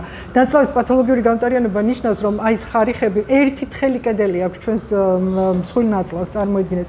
და ის ხარიხები, რაც აქვს, შორდება ერთმანეთს, იმიტომ რომ ანთებაა კედლის ანთებაა ქრონიკულად და პათოლოგიური ლიპოპოლისაქარიდი ქვია ტოქსინი გამოდის სისხლის მიმოქცევაში. სისხლის მიმოქცევაში თუ ეს დიდხანს ტრიალებს, ხო, ავტოიმუნური დაავადებები, მეტაბოლური პრობლემები, სიმსივნე, ანუ აი იმიტომ არის ეს საწყისი ნაწლავი ძალიან ბევრი დაავადების. კი ბატონო. ლიკი გათ, ხო, healthy gut არის ძალიან მნიშვნელოვანი. ამიტომ შეიძლება იმ ულტრაპროცესირებულმა და ასევე ლაქტოზის შემცველმა ყველმა იმის გარდა რომ მაღალი გლიკემიური ინდექსი იქნება, იმიტომ რომ ცხელი და იმიტომ რომ ცომიც აქვს იმას, ხო?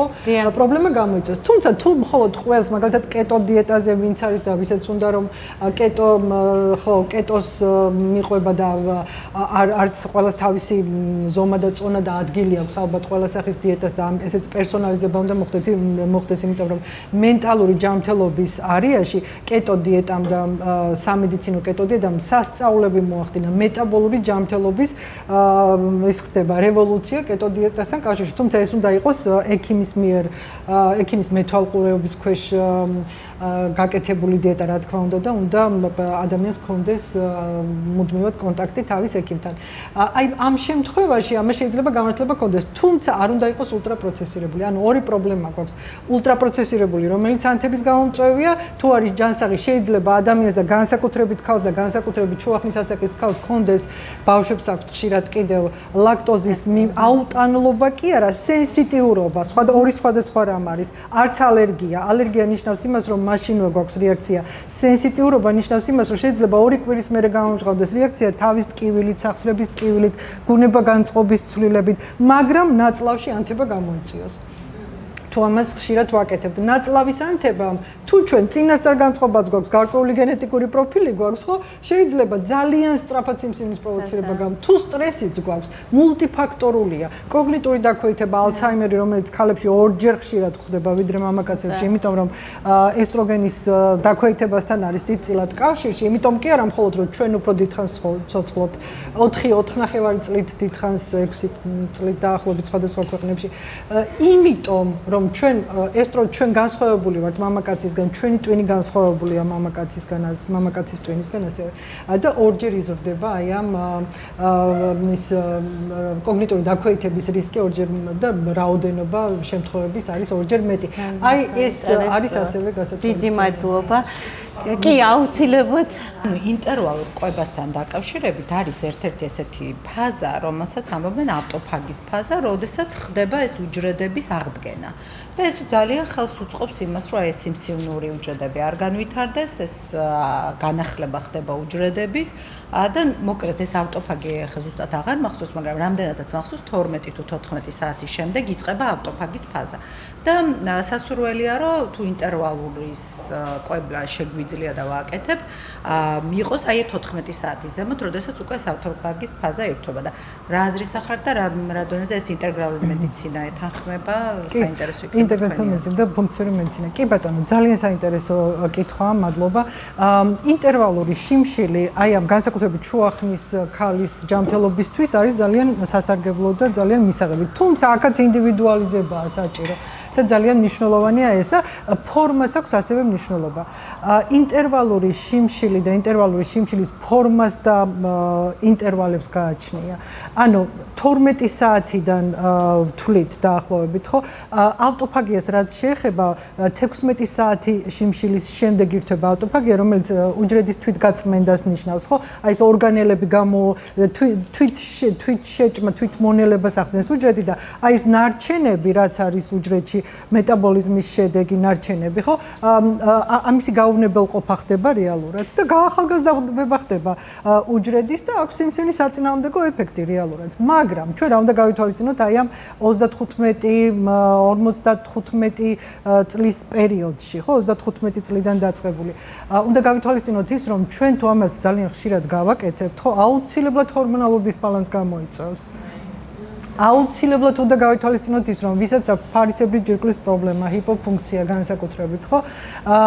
აუცილებლად შეეხება და აუცილებლად ჰიპოფუნქციას გააძლიერებს ავტოფაგიასთან დაკავშირებული ინტერვალური შიმშილი, რომელიც ხშირად კეთდება და ხშირად იმეორებს ქალი. რა არის მე ძალიან ბევრ ჩემს პაციენტს განსაკუთრებით შუახნის ასაკში ურჩევ ხოლმე, რა თქმა უნდა, მინიმუმ 12-14-16 საათი შიმშილს, მაგრამ 16 საათი იშვიათად 12-14 საათის შიმშილი არის ჩვენთვის რეკომენდებული. არის ის, რაც წონაში კლებას უწყობს ხელს, არის ის, რაც გვეხმარება, რომ მოვახდინოთ პრევენცია დაავადებების და რომელსაც აქვს ანთების საწინააღმდეგო ეფექტი. აი ამაზე მეტი იშვიათად შეიძლება. ის ავტოფაგის თუნდაც ავტოფაგის გათვალისწინებითაც რაც ჩემთვისაც ძალიან მომხიბლელია და ძალიან სასიამოვნოა, თუმცა ხშირად ამისი გაკეთება როგორც ადრე ვფიქრობდით რომ შეიძლება და ბოლო მონაცემები რაც გვაქვს ქალის ჯანმრთელობასთან მიმართებაში და შუახნის ქალის ჯანმრთელობასთან მიმართებაში თუ გავაკეთებთ პერსონალიზებას არის არასასურველი. ეს შეიძლება გააკეთოთ მაგალითად თვეში ერთხელ, ორ თვეში ერთხელ და არა მასზე 16 საათიანი შუალედი უფრო ხშირ ორ კვირაში ერთხელ შეგიძლიათ. 12-14 საათი შიმშილი, მე მაგალითად მინიმუმ 14 საათიანი შიმშილი ჩემთვის ეს არის ნორმა და არ შემიძლია რომ მაგალითად ხშირად და მიყოლებულად და თანმიმდევრულად ჭამო უფრო ნაკლები ინტერვალებით, უფრო სწორად უფრო ნაკლები ინტერვალი მქონდეს ესა და ფანჯარა მქონდეს კვების უფრო დიდი, ხო?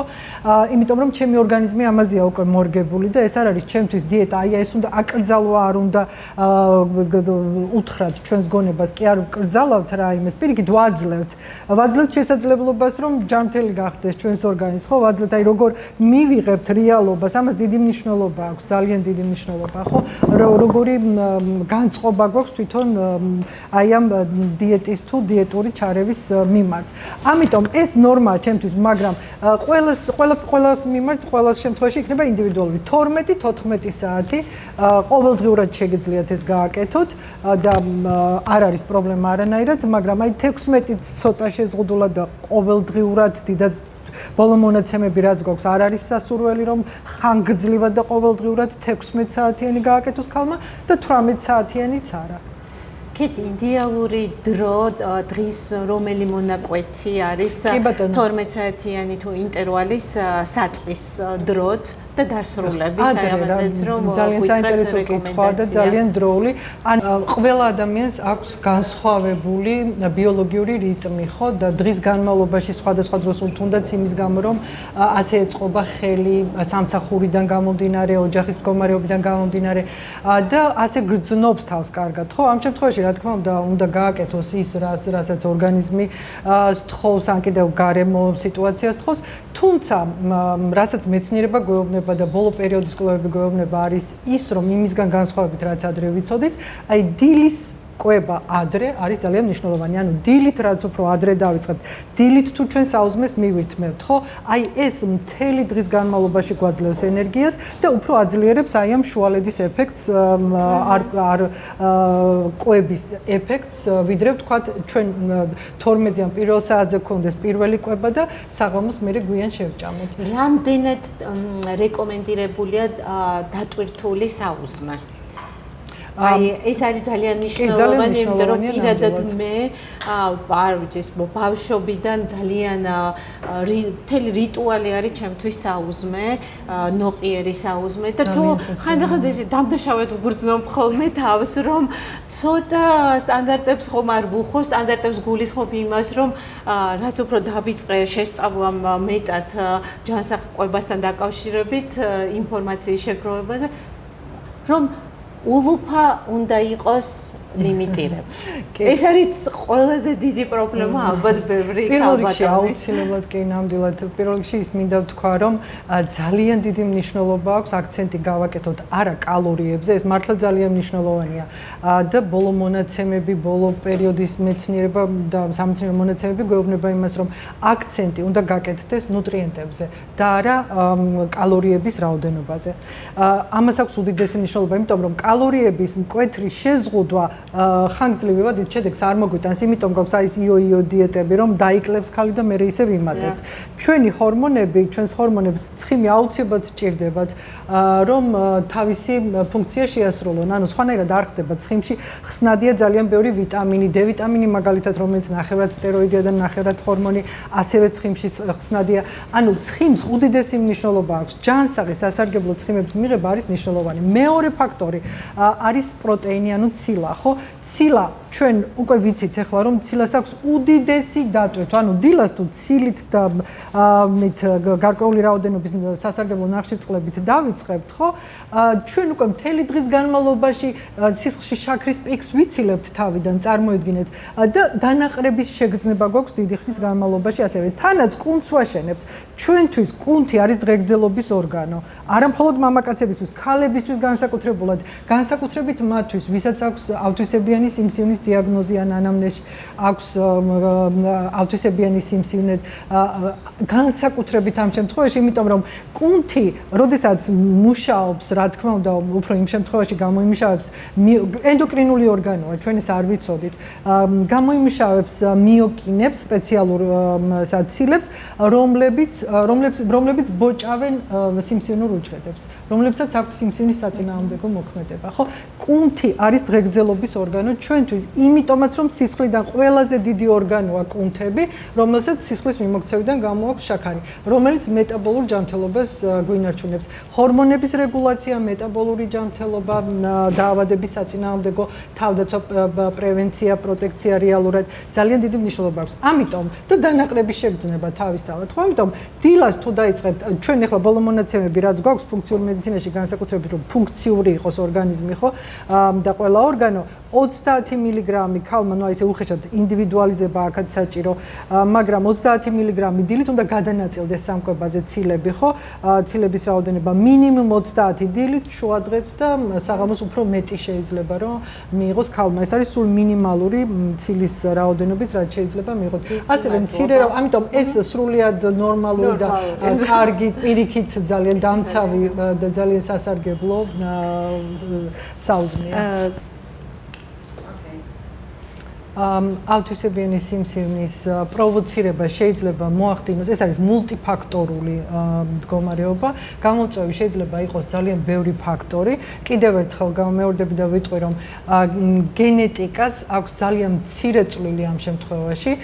დაახლოებით 6-დან 10%-მდე შემთხვევების არის გენეტიკასთან დაკავშირებული ავტვისებიანი სიმსივნის, დანარჩენი 90% დაახლოებით არის ცხოვრების სტილთან დაკავშირებული შემთხვევები. ეს სრულიად ჩვენზეა პასუხისმგებლობა, როგორ მოძრაობთ, რამდენად ბევრს მოძრაობთ, რამდენად ჯანსაღად ვიკვებებით. ეს არ არის მხოლოდ ზერელე საუბარი, ეს არის რეალურად კვლევებით დადასტურებული ფაქტები და რამდენად ჯანსაღ გარემოში ვცხოვრობთ, იმიტომ რომ ის ჰავაც, აერიც, რომელსაც სუნთქავთ, ხო? ის სახის თუ სხეულის მოვლის საშუალებები, რომელსაც აქვს უამრავი ფთალატები და მავნე ნივთიერებები და მიკროპლასტიკები, შეიძლება ამ ყველაფერმა მოახდინოს ავტვისებიანი სიმსივნის პროვოცირება.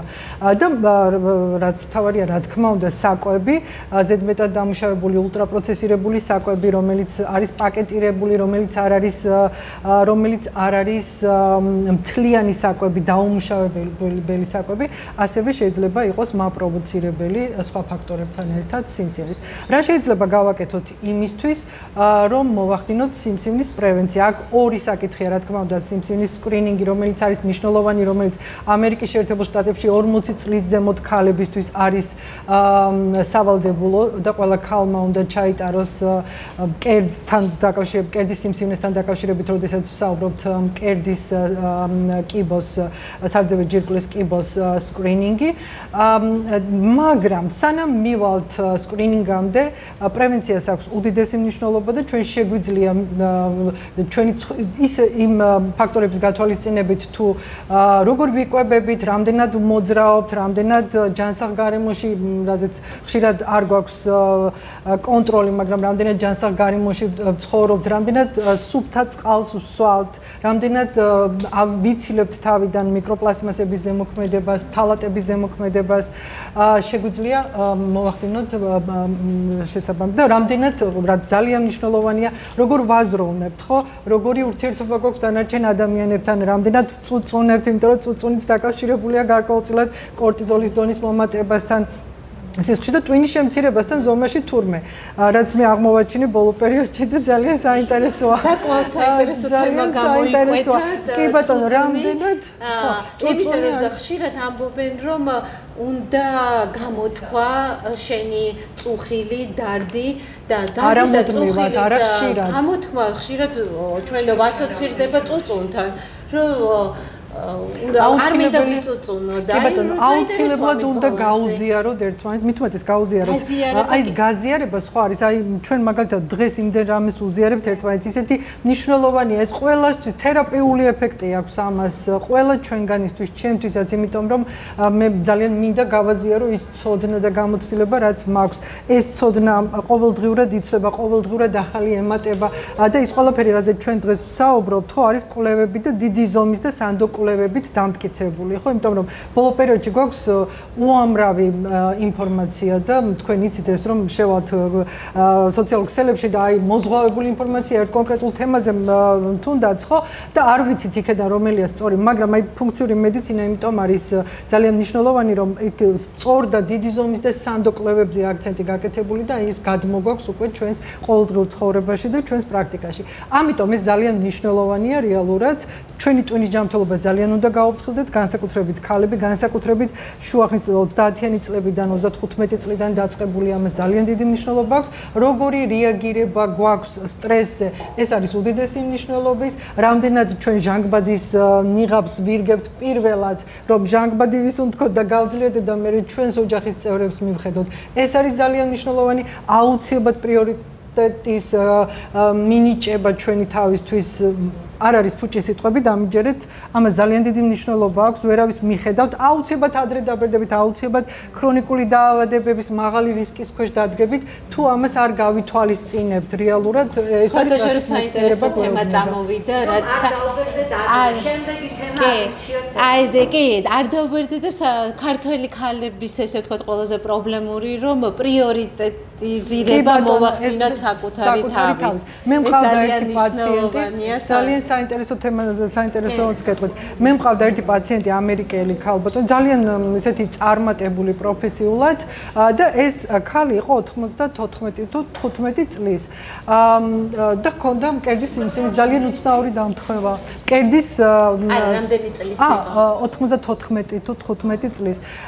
როდესაც ასაკზეა საუბარი, ვიცით რომ ასაკთან დაკავშირებით სიმსივნის დიაგნოზის რისკი იზრდება და სიმსივნის რისკი რეალურად უფრო იზრდება, ხო? ამ ქალბატონს ჰქონდა რემისიაში იყო, ანუ და მართავდით ფუნქციური მედიცინის და დრო და დრო ახლაც მიწევს ხოლმე მასთან ურთიერთობა ფუნქციური მედიცინის მიდგომებით.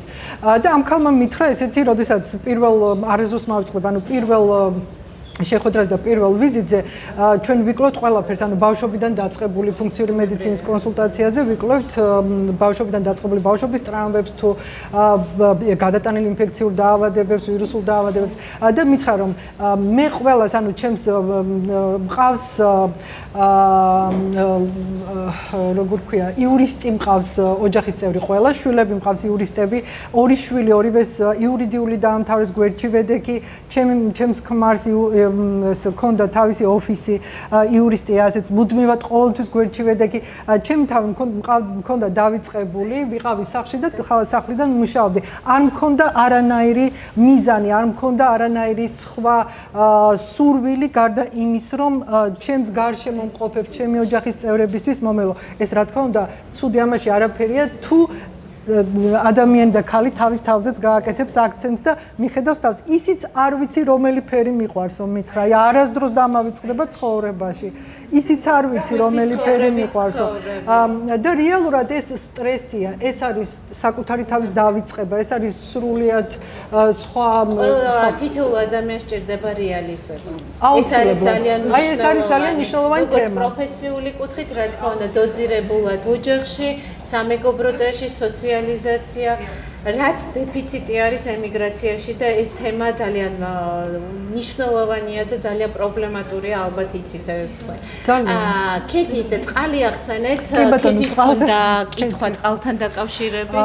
კი ბატონო, წყალი ძალიან კითხვა იყო ის თუ რამდენი წყალი შეიძლება დავლიოთ, რამდენად მნიშვნელოვანია რომ წყალი დავლიოთ და საერთოდაც თუ საჭიროა რომ გარკვეული კონდეს გარკვეული ინფორმაცია ამ თემასთან დაკავშირებით, ხო? წყალი რა თქმა უნდა მე ხშირად მქონია ჩემ გამოცდილებით ან გეტყვით. მქონია შემთხვევა რომ ძალიან ისეთი სერიოზული სიმპტომებით მინახავს პაციენტი და მხოლოდ რომ როდესაც აღმოვაჩენ რომ წყალს არ იღებს, ხო? მხოლოდ წყლის რაოდენობის მიღების რაოდენობის გაზრდის შემდეგ თავის ტკივილიც მოხსნია, დაღლილობის შეგრძნებაც მოხსნია, ეს ორი კონკრეტული სიმპტომი ვიცი რომ აუცილებლად იხსნება. წყალი არის შეუცვლელი, განსაკუთრებით ჩვენთვის, ქალებისთვის. წყალს თავისი მიკრონუტრიენტები აქვს, თავისი მინერალები აქვს, ხო? აუცილებელია ის მივიღოთ. ბოთლის წყალი არის ძალიან მავნე, იმიტომ რომ ათავისუფლებს მიკროპლასტიკებს, ძალიან დიდი რაოდენობით მიკროპლასტიკებს წყალში და განსაკუთრებით მათთვის, ვისაც აქვს ესტროგენ დომინანტობა, ვისაც აქვს PMS-ი, ვისაუბრეთ ამ თემაზე, ვისაც აქვს ავთვისებიანი სიმსივნის დიაგნოზი ან ანამნეზში დიაგნოზი, წარსული დაავადება, ან კიდევ ოჯახის წევრები თუნდაც გაზრდილი რისკი, აუცილებლად ამას უნდა ყურადღება მიაქციოს. რაც შეეხება გაფილტრულ წყალს. აი, აქაც დიდი სიფრთხილეა საჭირო, იმიტომ რომ სულ რამოდენიმე სახის ფილტრია, რომელსაც არ აქვს პლასმასი და რომელიც შიგნით კიდევ იქეთ რაც არ უნდა მარკეტირებული იყოს უსაფრთხოდ. შიგნით არათავისუფლებდეს მიკროპლასმასებს. თუმცა იქ რომლებიც არის ძალიან ბევრია სხვადასხვა ბრენდი, რომელიც არის ძვირადღირებული ბრენდები, ზოგი ნაკლებად ძვირადღირებული და აკეთებს ფილტრავს მიკროპლასმასებისგან წყალს, ხო, ნებისმიერი ასეთი ფილტრი, რომელსაც აქვს რაც შეიძლება ნაკლები რაოდენობით პლასმასი თვითონ, ხო, არის მისაღები. თუმცა რა უნდა გავითვალისწინოთ? ეს ფილტრები მინერალებსაც აცილებს წყალს, რაც არის აბსოლუტური აბსურდი, იმიტომ რომ ჩვენ ცარიელ წყალს, ანუ არაფერი აღარ აქვს, წყალი რატომაც არის მნიშვნელოვანი, ჩვენ იმას არ ვიღებთ, უბრალოდ ონკანის წყალი ყველაზე მისაღები. ონკანის წყალს ძალიან დიდი რაოდენობით მიკროპლასმასებია აღმოჩენილი ბოლო პერიოდში. ჩვენ ასე გვეგონა, რომ ონკანის წყალს არის იქ სისტემას აქვს თვითონ უდიდესი რა მეტად მავნია. ოპტიმალური არის სწორედ აი ეს ფილტრები, რომლებიც რემინერალიზაციას ახდენს. ანუ არის ძალიან ბევრია სხვათა შორის ბევრი არჩევანია Amazon-ზე, ამას წინათ დავინტერესდი და შევედი, რომელიც კი აცლის ამ ყველაფერს მიკროფთალატებთან და მიკროპლასმასებთან ერთად, მაგრამ სპეციალური წვეთები მოსდევს, რომელიც არის მინერალები კონცენტრირებული და რომელიც რამოდენიმე წვეთი უნდა ჩააწვეთოთ ამ წყალში და რემინერალიზაციას ახდენს წყლის. ის უკვე სასარგებლოა. კარგით, წარმოიდგინეთ, თუ თქვათ რემინერალიზაციაც ვერ მოვახდინეთ, ხო? ჰიმალაის მარილი რამოდენიმე მწიკვი შეგიძლიათ წყალში, უკვე მინერალიზებულია წყალი, უკვე სასარგებლოა. უკვე ცალკე რეცეპტი გჭირდება. წარმოიდგინეთ, დილით თქვათ, ხანდახან არ გვაქვს ენერგია, კი ბატონო. ელემენტარულად ერთი ჭიქა წყალი, თუნდაც ჩვეულებრივი წყალი და არ გვაქვს თქვათ ამის ფუფუნება რომ გავფილტროთ, ერთი მწიკვი ცოტა, სულ ცოტა მარილი ჩავყარო და ენერგიას აძლევს ეს. კი ბატონო, ეს არის ალბათ ჭისყალი მე არ ვიცი, არ მაქვს ცოდნა და ინფორმაცია ამასთან დაკავშირებით რამდენად სუფთა, მაგრამ ნატურალური წყალი, ბუნებრივი წყალია ეს, ხო და შესაბამისად იქნება ჯანსაღი, კი. ანუ გამოსავალი არის ფილტრები, თუმცა ფილტრებშიც საჭიროა მოვიძიოთ სწორი ფილტრი და თუ ის ფილტრი ახდენს 98%-ით გაფილტრას და მინერალების გამორეცხვას, აუცილებლად რემინერალიზაცია უნდა მოვახდინოთ და ძალიან ხშირ შემთხვევაში მათ ასეთ ფილტრებს მოსდევს ხოლმე აი ეს წვეთები. თუ არ მოსდევს, ცალკე შეგიძლიათ იყიდოთ. ონკანის წყალი და ფილტრი. წყლის რაოდენობა ყველა ადამიანისთვის არის ინდივიდუალური. სხვათა შორის საკუთარი გამოცდილება შემიძლია გაგიზიაროთ. დილა ჩემი იწყებოდა ერთი ჭიქა ყავით, რა თქმა უნდა, როგორც კი წამოვდგებოდი, ყავა უნდა მომემზადებინა, რომ ესე ვთქვათ, ენერგია აღმედგინა, გამოფხიზლებულიყავი. რამდენიმე წელია დავიწყე ერთი ჭიქა წყლის მირთმევით და ფაქტიურად ჩამინაცვლა ყავა, იმიტომ რომ ვერც კი წარმომედგინა როგორ შეიძლებოდა წყალი დილას როგორც კი ვიტყვი საღამოს ძილის წინ ვიმზადებ ერთ ჭიქა წყალს, რომელიც უკვე დამდგარი წყალია და როგორც კი ვიღვიძებ 200-250 გრამ წყალს მომენტალურად ვსვავ და ვერც კი წარმოიდგენთ ჩვეულებრივად ფხიზლდები. ყავა სვა მოგვიანებით მე. აი სასწაული ეფექტი. სრულიად აცოცხლებს და ენერგია. კეთი ძალიან მომეწონა ერთი ფრაზა, როგორ მოვერგოთ სტრესს, რომელიც ახსენე და ერთი შეკითხვა მაქვს, შეკავებული ემოციები. პასუხს გაუცემლობა, როცა უხეშად მოგმართავენ და არასამართლიანად. რამდენად კავშირშია სიმსივნესთან და როგორ მოვიქცეთ ამ დროს, როგორ მოვერგოთ ესეთ სტრესებს, როცა გვინდა პასუხის გაცემა, მაგრამ ვერ ვცემთ. მაგალითად სამსახურში უფროსთან, სადაც ვიკავებთ, იმიტომ რომ სამსახური გჭირდება და ესეთი ბევრია, ეს მაინტერესებს. კი, უნდა, როდესაც სამსახურზეა ლაპარაკი, როდესაც მუდმივად და ქრონიკულ რეჟიმში ხდება, ქრონიკული ფორმით ხდება სტრესის ქვეშ მუშაობა, რა თქმა უნდა, ამან შეიძლება დიდი ხნის შემდეგ, რაღაც გარკვეული ხნის შემდეგ გამოიწვიოს სიმსივნის პროვოცირება, რისკი იზრდება.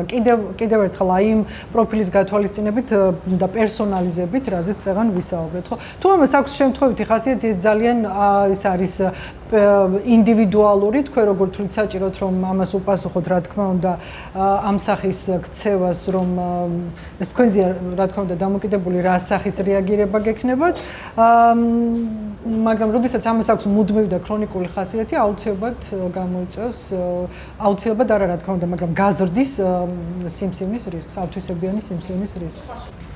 კითხვა მაქვს D ვიტამინთან დაკავშირებით, როგორც თავიდან აღნიშნეთ, ძალიან მნიშვნელოვანია ჩვენი ჯანმრთელობისთვის და ჩემი კითხვა მდგომარეობს რაში, ანუ ზოგადად როგორც ვიცი და ჩემ გარშემო ძალიან ბევრს აქვს D ვიტამინის ნაკლებობა. და ექიმები აქ და საქართველოშიც პრინციპში რეკომენდაციას უწევენ, რომ აი ზაფხულში მაგალითად არ ვიღებთ D ვიტამინს, იმიტომ რომ რაღაც მზე განაპირობებს ამ მზისგან შეგვიძლია მივიღოთ საკვებისგან. მაგრამ თქვენ რაც ახსენეთ ის ზღვარი 60 ძალიან ბევრია. ბევრად ნაკლები მაქვს მე მაგალითად. ანუ თქვენი მიდგომა როგორია ზოგადად, ანუ რა უნდა გავაკეთოთ იმისთვის, რომ წამალი ვთქვათ, როგორც ესე უფრო სწორად ვიტამინი დანამატი უნდა მივიღოთ თუ როგორ მივიღოთ? D ვიტამინი არის ძალიან დიდი მნიშვნელობის ვიტამინი, ეს არ არის ვიტამინი, რეალურად ეს არის ნახევარი სტეროიდი, ანუ ჰორმონი და ნახევარი ვიტამინი. შესაბამისად, ჩვენს ორგანიზმში ძალიან ბევრ ფიზიოლოგიურ პროცესში იღებს მონაწილეობას. უამრავი ფიზიოლოგიური პროცესია, რომელიც არ განხორციელდება უბრალოდ, ან არ განხორციელდება სრულყოფილად, თუ ჩვენ გვაქვს არასაკმარისი რაოდენობა D ვიტამინის. მეორე ფაქტორი, რაც აუცილებლად უნდა გავითვალისწინოთ, არის ის, რომ D ვიტამინი არის ცხიმში ხსნადი.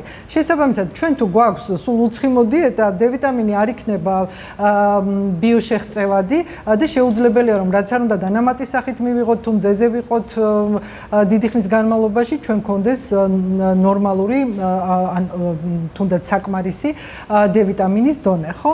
ამიტომ, როდესაც D ვიტამინს ვიღებთ, ამ დროსაც უნდა გავითვალისწინოთ ეს, რომ საკვებთან ერთად მივიღოთ. ნებისმიერი სახის საკვები, გარკვეული დოზით, რაღაც რაოდენობით შეიცავს გარკვეული რაოდენობის ცხიმს, ხო? ამიტომ D ვიტამინის მიღება სასურველია დღის პირველ ნახევარში, რამდენადაც არის სტეროიდი ნახევრად. იმიტომ რომ დღის მეორე ნახევარში ზოგიერთ სენსიტიურ ადამიანზე შეიძლება ძილის დარღვევა გამოიწვიოს და ძილის სრულყოფილ ძილს შეუშალოს ხელი. შესაბამისად ვიღებთ სასურველი რომ მივიღოთ დღის პირველ ნახევარში საკვებთან ერთად. D ვიტამინის დონე, რეალურად მიღებული ფუნქციური დონე არის განსაკუთრებით ქალის შემთხვევაში 60-70. ამის ქვემოთ მიჩნევდა ბოლო მონაცემები და ბოლო კვლევები გვეუბნება სწორედ იმას, რომ 60-ზე კაცის შემთხვევაში შეიძლება და აქაც ინდივიდუალიზება და პერსონალიზება საჭირო, შეიძლება იყოს 50-55, მაგრამ ამის ქვემოთ უკვე მიჩნეულია ძალიან დაბალ დონედ და აუცილებელია მისი გამოსწორება. როგორ გამოვასწორებთ მას, ხო? ბოლო მონაცემები რაც გვეუბნება იმას, რომ მზის სინათლე არ არის საკმარისი იმისთვის, რომ ჩვენ D ვიტამინი ვიტამინის საკმარისი დოზა მივიღოთ ყოველდღიურად. თუნდაც ჩვენ დღის განმავლობაში ზაფხულის თვეების განმავლობაში ვიყოთ გარეთ მზის ქვეშ, იმიტომ რომ ჩვენ არასდროს არ ვართ საკმარისი პერიოდი გარეთ იმისათვის რომ მივიღოთ საკმარისი D ვიტამინი. მე ძალიან ინდივიდუალურია კიდევ ერთხელ ორგანიზმზე ადამიანის დამოკიდებული, რამდენად გადაამუშავებს, რამდენად შეღწევადი გახდება ეს D ვიტამინი. ასევე დამოკიდებულია მაგნეზიუმის, ანუ მაგნიუმის დონეზე ჩვენს ორგანიზმში, K2 ვიტამინის დონეზე ჩვენს ორგანიზმში, ძალიან ბევრ სხვა კოფაქტორზეა ასევე დამოკიდებული. ამიტომ რას ვაკეთებთ, როდესაც რომელიმე ჩემს პაციენტს მაგალითად აქვს D ვიტამინის დაბალი დონე და ეს ხდება ძალიან იშვიათად ხდება რომ მე ვნახო პაციენტი რომელსაც D ვიტამინის დონე აქვს ნორმაში ძალიან იშვიათად ძირითადად გლობალურად ხო მოსახლეობის სადღაც 90% მინიმუმ ეს რაც ვიცით სტატისტიკურად და რაც არ არის ამ სტატისტიკაში ჩართული ალბათ უფრო მეც აქვს D ვიტამინის დაბალი დონე. ვაკეთებთ იმას, რომ ვნიშნავთ 5000 ერთეულს დღეში. დღეში 5000 ერთეული D3 ვიტამინი და არა D2. D3 ვიტამინი და გადამოწმება საუკეთესო ვარიანტში ხდება 3 თვის შემდეგ, ან კიდევ 6 თვის შემდეგ. აი ამის შემდეგ ვნახავთ თუ არის ნორმაში, რაც მე ჩემი პირადი გამოცდილებით გეტყვით, რომ იშვიათად ხდება, რომ 3 თვის შემდეგ ადამიანს, რომელსაც აქვს 30, რომელსაც აქვს თუნდაც 40, ჰქონდეს ნორმაში და ჰქონდეს 60, ქალს განსაკუთრებით აუცილებლად გასათვალისწინებელია 60-70 არის ნორმა. D ვიტამინის ინტოქსიკაცია, რაზეც მომისმენია, რომ საუბრობენ იმაზე, რომ აი D ვიტამინის მაღალი დოზა იწვევს ინტოქსიკაციას, არ ხდება თუ 25000 ერთეული არ მიიღეთ დღეში და მეტი. ანუ ეს არის კვლევებით დადასტურებული რეალობა.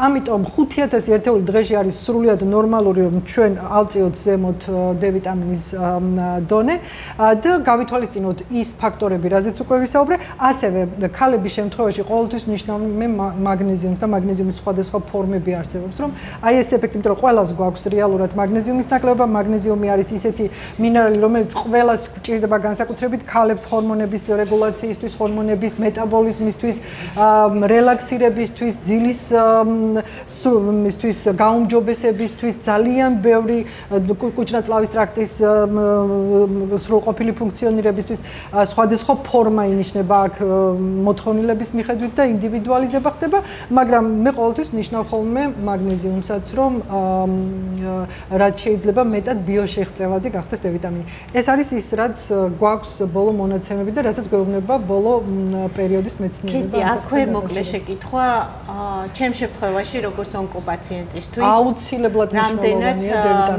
D ვიტამინის გარდა ვიტამინებთან დაკავშირებით რამდენად ფრთხილად უნდა ვიყო? ონკოპაციენტებთან დაკავშირებით ინტეგრაციული მედიცინა რეალურად სტენფორდის უნივერსიტეტს აქვს ინტეგრაციული ონკოპაციენტებისთვის ინტეგრაციული მედიცინის დეპარტამენტი, ხო, ინტეგრაციული ონკოლოგია. აქვს დიდ სამედიცინო ცენტრებს, ყველას აქვს უკვე ჰარვარდსაც აქვს ინტეგრაციული მედიცინის. მე ძალიან მინდა გაგიზიაროთ ეს არ ჩავმართოთ რომ რაღაც ვახსენებ ამას, იმიტომ რომ მე ამით ვამაყობ. ჰარვარდის უნივერსიტეტის კურსი გავიარე რამოდენიმე თვის წინ და ისეთი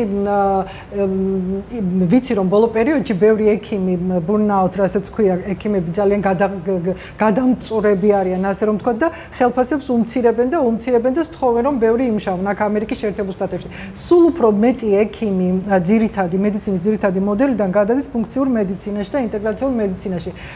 ამას ქვია ზუსტი მედიცინა, ხო, იმიტომ რომ პერსონალიზებას ვახდენთ ყველა პაციენტის და რეალურად ეს მუშაობს, ნამდვილად მუშაობს, იმიტომ რომ ვახდენთ ოპტიმიზებას ორგანიზმის, ხო? და ამიტომ მასე ფულზე მუშაობენ, კეშზე მუშაობენ ძალიან ბევრი და დაზღვევებს ცილებენ თავიდან. ძალიან ბევრი და დიდი ინტერესია, მაგრამ ამას მე არაფრით არ ველოდი. ანუ ძირითადი, ნახევარი კურიკულუმის რაც ქონდა, ხო, იყო მთლიანად ინტეგრაციული lifestyle medicine, ცხოვრების სტილის მედიცინაზე ორიენტირებული და ინტეგრაციულ მედიცინაზე ორიენტირებული. ჩემი ბოლო მოდული ის ფუნქციური მედიცინის ინსტიტუტის სერტიფიცირების რანგში, ხო, რაც გავიარე, იყო ჰორმონები, ქალის ჯანმრთელობა და ჰორმონების ოპტიმიზაცია.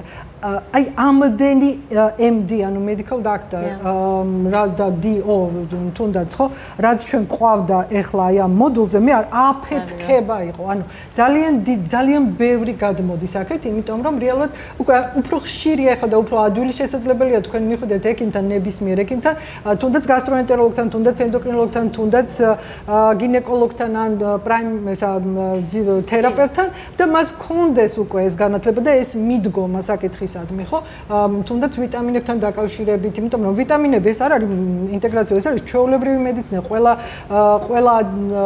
ყველა სახის სპეციალისტს უნდა ჰქონდეს რეალურად ცოდნა და განათლება ამ საკითხთან დაკავშირებით და მნიშვნელობა მიანიჭოს რაც ყველაზე მთავარია ხო მნიშვნელობის მინიჭება მთავარი წარმოიდგინეთ პრეპარატი ძალიან პატარა დეტალებია გასათვალისწინებელი არის გაბაპენტინი ესეთი პრეპარატი რომელიც ტკივილის მკურნალობის ნევროპათიული ტკივილის მკურნალობისთვის ინიშნება მე ტკივილის მკურნალობაში დიდი გამოცდილება მაქვს და შემიძლია ვთქვა რამდენად ხშირია ეს ტკივილის ქრონიკული ტკივილის მქონე პაციენტებში გაბაპენტინს რომ ვუნიშნავთ ხო გაბაპენტინის მიღებას რომ დაიწყებს ეს პაციენტი მუდმივად იღებს ანუ იმიტომ რომ მის გარეშე უკვე აღარ შეიძლება დოზას უზრდით ნელ-ნელა და რა ხდება ამ დროს გაბაპენტინი იწვევს ნაწლავის მიკრობიომის დაზიანებას იმ დონეზე რომ ბეჯგუფის ვიტამინების შეწოვა საერთოდ მინიმუმზე დადის და ამას ის ნევროპათიული ტკივილი უფრო უძლიერდება და შესაბამისად ჩვენ დოზას უზრდით უფრო მერე მიდის უკვე ჩაკეტილწრეზე ანუ იმდენად ის ტკივილი გრძელდება მერე ოპიოიდების დანიშვნა ხდება საჭირო აი ის რომ ტკივილის მკურნალმა ექიმმა იცოდეს ხო ეს ელემენტარული რამ ხო უკვე და იწყებს ბევრი რასაც ხედავ ბოლო პერიოდში უკვე B12-ის და მეთილირებული ბეჯგუფის ვიტამინების დანიშნვას იმიტომ რომ არასდროს ვიცით როდის აქვს იმ კონკრეტულ პაციენტს აი ის MTHFR გენის მუტაცია რომელზეც წეღავ საუბრობდი როდესაც მეთილირება არ ხდება ბეჯგუფის ვიტამინების და შესაბამისად შეწოვა სისხლის მიმოქცევაში ამიტომ პირდაპირ ნიშნავთ მეთილირებულს ორი მარტივი რამ ძალიან მარტივი რამ რაც შეეხება ონკოპაციენტებს ყველგან არის უკვე დიდ სამედიცინო ცენტრებში ინტეგრაციული მედიცინის მიდგომა და ინტეგრაციული ონკოლოგია ამიტომ D ვიტამინი სრულიად მისაღებია და აუცილებლად თუ D ვიტამინი არის დაბალი იმ პაციენტთან მიმართებაში ვისაც აქვს დიაგნოზი ან ჰქონდა დიაგნოზი ხო ანუ უფრო მეტი ალბათობაა და შანსია რომ რეციდივი გქონდეს და შესაბამისად ეს ხარისხიანი წლების პერიოდი უფრო პატარა გვაქვს ვიდრე ვთქვათ როდესაც გვაქვს D ვიტამინის დონე ნორმაში. დიდი მადლობა. მეგობრებო ჩვენ რომ გავაგრძელოთ კითხვა-პასუხი ალბათ არ გვეყოფა დრო იმდენად საინტერესო არის ქეთისთან საუბარი და ამოუწურავი არის ეს ინფორმაცია. პირველ რიგში დიდი მადლობა მინდა გითხრათ დღეს თქვენი მოგზაურობით. ფაქტიურად თქვენ დღეს არის დებიუტი ჩვენი სალონური შეხვედრების. ეს არ არის პირველი და არ იქნება ბოლო. ჩვენ დღეს ვიმყოფებით ჩემი კომპანიის Forest Hills Financial Group-ის ოფისში. ეს სივრცე ღია არის ნებისმიერი თქვენთაგანისთვის თუ თქვენ სურვილი გექნებათ თქვენი პროფესიული ან თუნდაც სამეგობრო შეხვედრისთვის ნებისმიერ დროს შეგვიძლია რომ ეს სივრცე გამოვიყენოთ იმიტომ რომ დეფიციტი გვაქვს შეხვედრების პერსონალური ურთიერთობების როგორც აღნიშნე ჩანაწერს ვაკეთებთ იმის გამო რომ მეტმა ადამიანმა ნახოს ჩვენი შეხვედრა ესეთი საინტერესო თემაზე ვისაუბრეთ ასე რომ აბსოლუტურად ღია ვარ ნებისმიერ თემაზე ნებისმიერ საკითხზე შეგვიძლია შევიკრიბოთ რაც უფრო მეც ადამიანს მოვიწევთ და მეტ ადამიანს მივაწვდით ჯანსაღ, ჯამრთელ და ზუსტ ინფორმაციას მე ვფიქრობ რომ დავეხმარებით და ძალიან კარგ შედეგს დადგეთ.